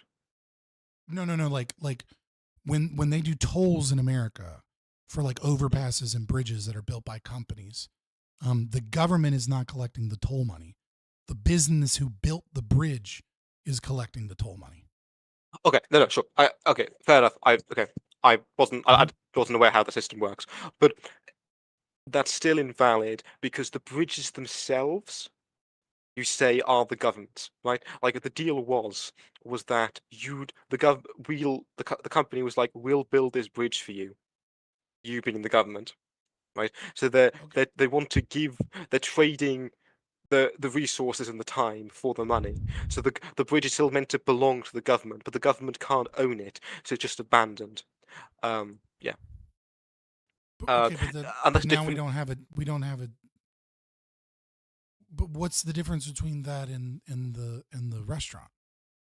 Sure, because never was the restaurant given to the government. Like the restaurant owners never agreed to give the property to the government. But in the former, it was agreed. But hold on. The bridge builders build the bridge. They put a toll booth in. They put their employees in the toll booth. Okay? And they use some portion of the toll money via contract, right, to maintain the bridge. Okay? So by all intents and purposes, it's being treated like private property. But you're saying it was given to the government because the government exudes some control on it. But this is true of any business in America. The government exudes control and regulations and all of these other things. Like, you're saying the substantive difference is it was given to the government, but it wasn't given to the government. It was built for a purpose where the company could utilize and make profit off of that purpose that the government wanted, which is the same with the restaurant. The government wanted to revitalize the community, so they gave out small business authority loans to people to build businesses in that community. So, because what happens what happens with the bridge case is that what's going on is that the private company is building the bridge for the government, and then as part of that contract, the government is saying that you can do all these things like toll collection and repairing, and that's part of the contract. But the road itself still belongs to the government. Everything that's like part of the agreement. No, right? no, it doesn't. Okay. I built a restaurant, right? If I build a road, I'm not building the road for the government. I'm building the road, this bridge in this example, for myself. I'm building it so I can make a profit off of the tolls that I collect, right? Now, yeah, it was a government project where they said, we want a road here. I said, I can build a road, but I'm going to get some fucking money, and I'm going to put tolls on it, and I'm going to do all these things, right? It's not built. When you say it's built for the government, right? Like we're imposing that. We're not making a logical connection, because the same is true of the restaurant, right? It was built because the government got taxes, stole taxes from people, and then the small business authority has the desire to have certain businesses and things exist within certain places. And they go, this part of Detroit, Michigan needs to be revitalized. So we're going to use state tax money to build restaurants that otherwise wouldn't exist. But because we have this money, these people are now willing to build it. And the goal is is that this community will be revitalized so that we can collect more taxes, so that we can, reduce, all these other metrics that the state is engaging in, right?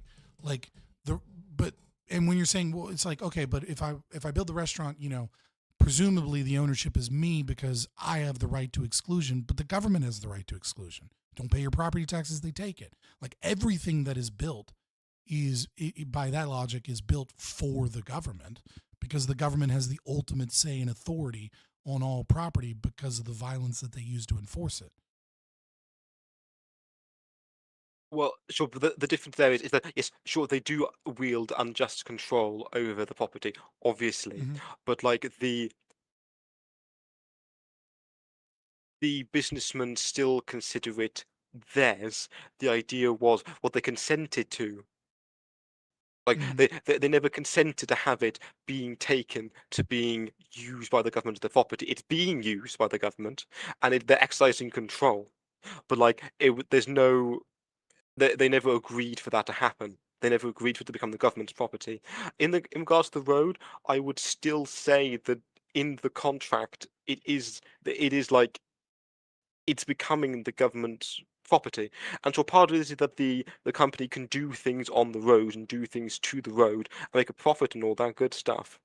But the government, it's still the government's road. Like we say, it's public property, right? We say the government, like, yeah, that's like and like the company understands that they're consenting to the. We wouldn't say it, but like someone, Yes, of course, yeah, might yeah, say that yeah. it's public property and that it's the government's, right? But I'm pretty sure the business doesn't feel that way. I feel like the business considers it their property to some degree. As does any business member. They consider it to be their property to some degree. Right? They act like the restaurant owner recognizes that it's their business, that it's theirs. They can do whatever they want with it, except for all of these things that they can't do with it because the government says you can't do these things. So the substantive difference here that you're saying is that I built this road because the government wanted me to build the road for its purposes. But again, if you get a small business loan, that is also true. There's no difference here. You're not pointing out a difference. You're just saying a difference. Yeah, so I would disagree. I would say that it's pretty obvious from the contract and the understanding of how these goods work that the road belongs to the government. It's the government road. Like I don't think there would be a single. We both agree that the government can't own property. Now we disagree on whether or not the government can be a guardian of property and it is a responsibility to maintain property, because all of this stolen property needs to be, in my opinion, and obviously not in yours, right? I'm not putting this on you. I'm not trying to do that. That this needs to be auctioned off and sold to pay restitution. Right now, like I don't have an issue per se. Like I'm not a hardliner Hoppean in this regard on places like National Forest, right? Because like the only thing the government has ever done is just say you can't go here through threat of violence, right? I absolutely agree that, the natural right of man to go out into the national forest and build their own fucking house is true, right? But what I'm specifically talking about, when I talk about schools and talk about roads and talk about all these other things, is that and of course, this also applies to most small businesses in America, maybe not in the UK, but in America. I'm not as familiar with the tax structure in the UK, is that they receive government funding to build things. Like the state doesn't really build much. They use private contractors to build property. We have civil engineers, but they just like review plans from a company that they hired to build something, right? Like to make sure that it's within like their asking thing. And I fail to see how I built this for the government who can't own property, but since I kind of thought that I was building it for them to own property, therefore it belongs to no one. Versus I built this for myself because the government gave me the money to do it because they wanted it there. And I think those I can kind of see what you're saying there, but I think those lines get real fucking blurry. You know what I mean? Mhm. Like, because it's like maybe if I build a school, I'm contracted to build a school, and I have no desire to own or maintain the school in any way, shape, or form. I build it for a non-entity that doesn't exist. And you're saying, well, that they've forestalled the school. So they did homestead it, but because they gave it to the government, you're saying they've forestalled this public property, based off of a false presumption that that the state was the owner of it, but the state actually isn't the owner because it's a collective, right? And so it's well, what do we do with the school? But I'm saying, like, in a lot of other places, there's a gray area where stolen tax money was used to create property that wouldn't exist, and yet there are people that treat and engage with the property as if it's their property. So is that kind of what we're getting at? Like, you would say, like, the school built via contract, they forestalled it to no one. Um,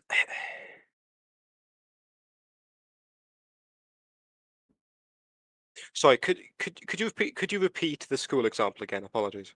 So I Right. just make So sure. construction company A receives a contract. They bid for a contract. They compete for a contract with the government to build a school. And the government says, pay you $2 million to build a school. And then they go and purchase in the market, all the things that they need to build the school. They build the school, and then they go, okay, we're done. We built the school. Thank you for the payment. And they leave. Right. And what you're saying is, now that that school has been built, the construction company that has completed construction, they never intended to homestead it, right? They never intended to embroider it. They never intended to say that it was theirs. They were building it for the government. And because the government can't actually own property, which maybe they, like that, obviously the government can't own property. Whoa, what happened? Oh my God. Okay, we're good. Nothing's, my stream went weird for a second. Cool. But because the government can't actually own property, they haven't forestalled it to the government. They've forestalled it to no one.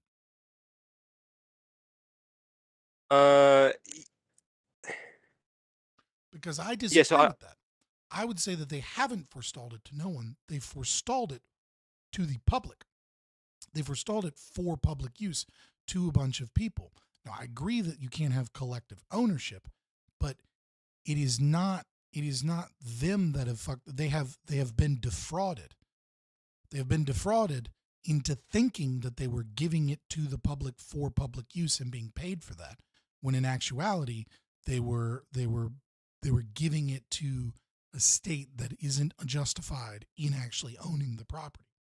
And so again, who are they giving it to? How did they abandon it? They abandoned it under the presumption that it would be used by the public, that it would be used by a large group of people. That is a fraud that the state has occurred on them. So where ought this property revert to?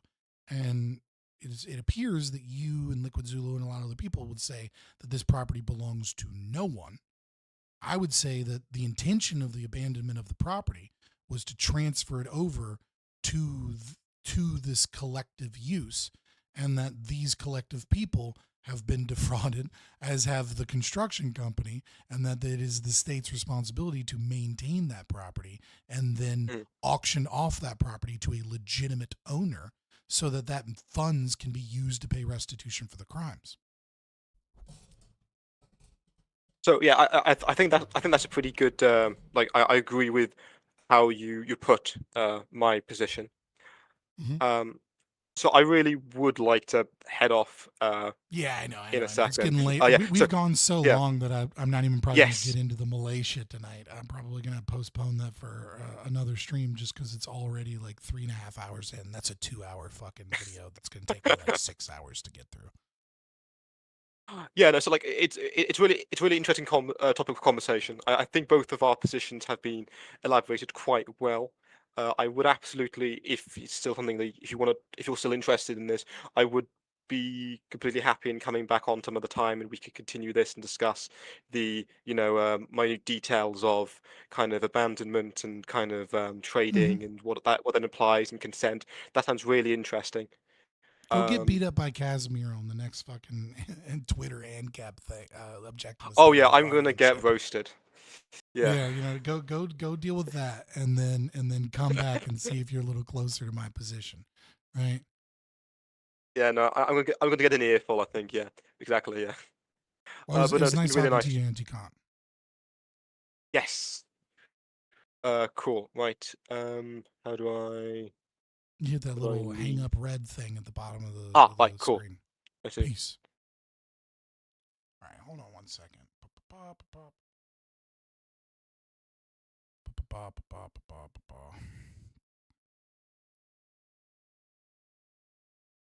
Okay, so a couple of things.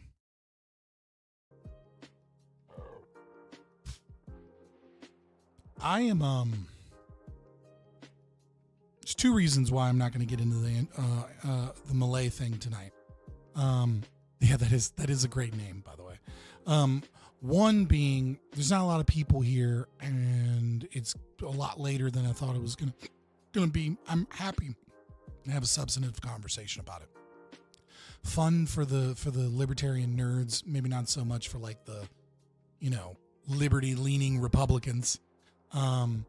But definitely fun conversation to get into these weeds, because like ultimately, man, I don't care if Ancap open border type people want to fucking push hardcore on this principle that like they refuse to support immigration reform and things of that nature to like fix this manufactured crisis by the state when they have a position that is that narrow.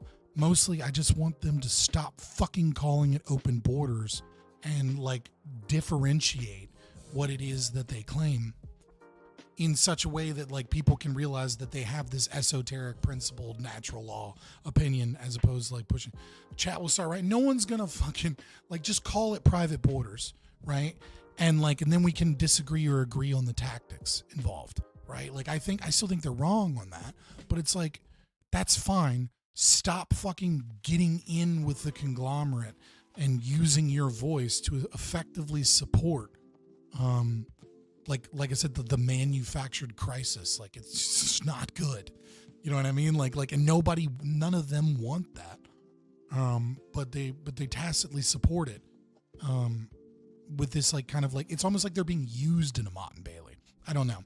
Part of it does feel a little bit like a Mott and Bailey though, because but again, it's a Mott and Bailey for a thing that doesn't exist anyways, because no one's going to put forward a bill that's like one page that just says abolish ICE.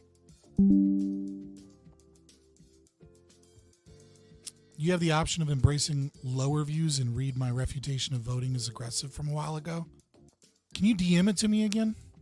And I'll check it out. I was like just so busy while I was gone. Also, the other thing is like I got to figure out what's going on with my fucking headset. Figure out. I've got another one here, but like it's charging. So like I'm like taking turns with Beats pods. You know what I mean? I don't feel like going through a whole Milei reaction with like the crappy audio in my ear. Hey, Suarez, I'm doing all right. I'm actually about to hop out of here. But tomorrow, come back for tomorrow. Be doing James Cash Penny, and I'm going to be debating Nom Nom. Or Nom, what is his fucking name? Not Nom Nom. What is his name? Non-Fawn. I don't know that it's so much a debate or a discussion. Talking about tariffs, talking about the left's view of economics and empirics. I don't know. It could be good. It could be bad. I haven't had a lot of experience with him. He's a typical lefty from what I see. Maybe I'll get mad or maybe I'll have a good conversation. I'll give you one or the other. We'll either get mad and start shitting on the left and breaking down fallacies, or have like a cool conversation about tariffs.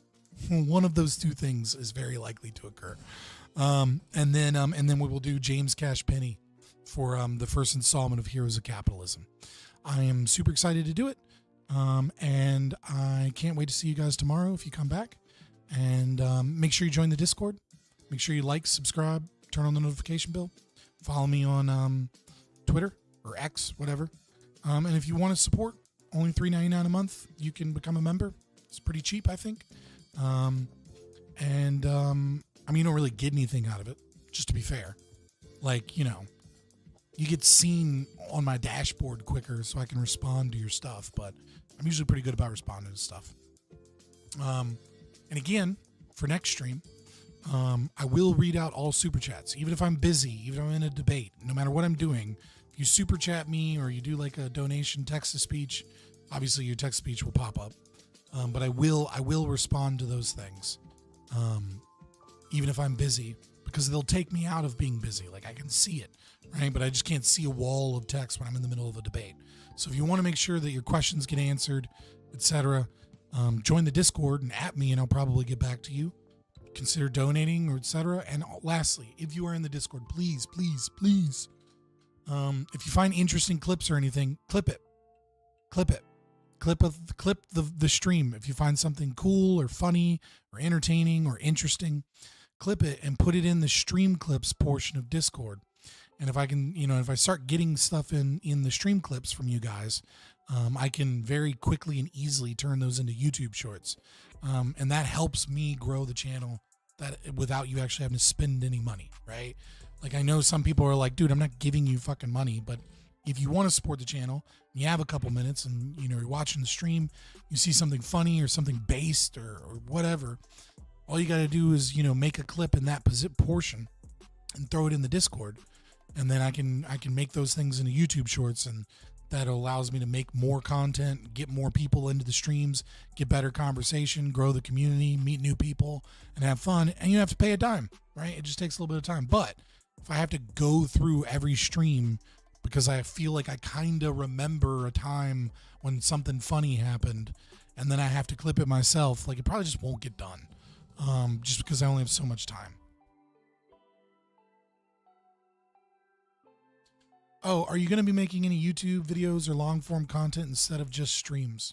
I always get a bug and occasionally make a long form video or something, but the long form video just takes a lot more effort, a lot more time. And also I'm just like, I'm not a great editor. So it takes me longer than it takes most people. And the quality isn't quite as good as a lot of other people in the space because of that. So if I get like inspired or I get a bug, like I kind of work on stuff, but we're going to try Heroes of Capitalism stream, and streaming regularly. And, I'm going to see about, kind of doing something in between, right? That's kind of what Heroes of Capitalism is going to be a foray into. Next Wednesday, the day before Thanksgiving, I'm going to do another stream again. If you saw it last year, then it'll be a very similar stream. Talking about the first Thanksgiving and the Wampanoag and like King Philip's War, et cetera, et cetera. Sorry, next Wednesday, the day before Thanksgiving. And so I'm going to kind of try and see like what doing streams that are themed with like a somewhat scripted, but also somewhat open-ended, theme to them. See how you guys react to that and how those things do. Interesting stream, wrong, but interesting nonetheless. I appreciate you. But yeah, I'll do Heroes of Capitalism next time, next stream tomorrow, and debate non-fun. What do you use? I found DaVinci Resolve to be much more fun and with better guides out there. Yeah, I might check that out. I'll have to look into it. I'm going to write that down because I will forget that. Hold on.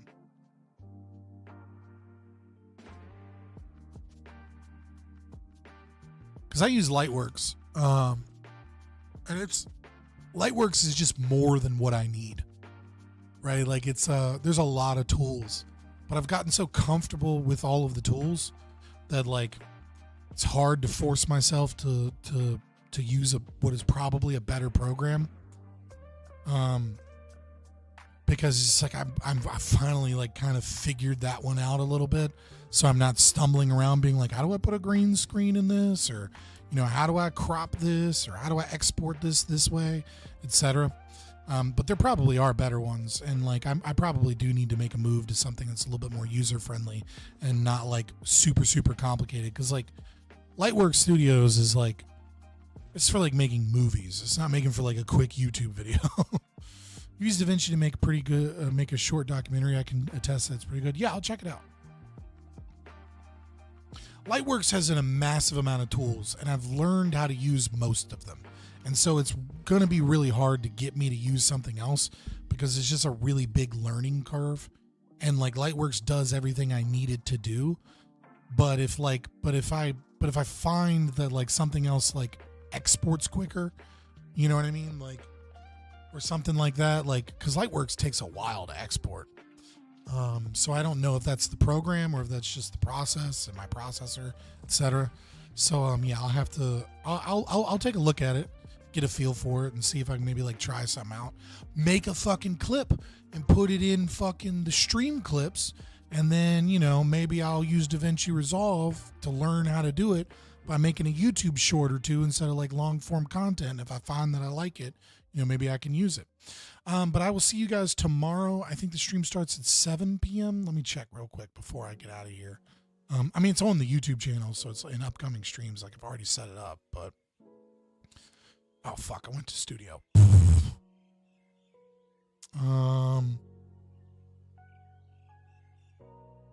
Yeah, 7 p.m. So we'll see you guys tomorrow at 7 p.m. I'm super excited.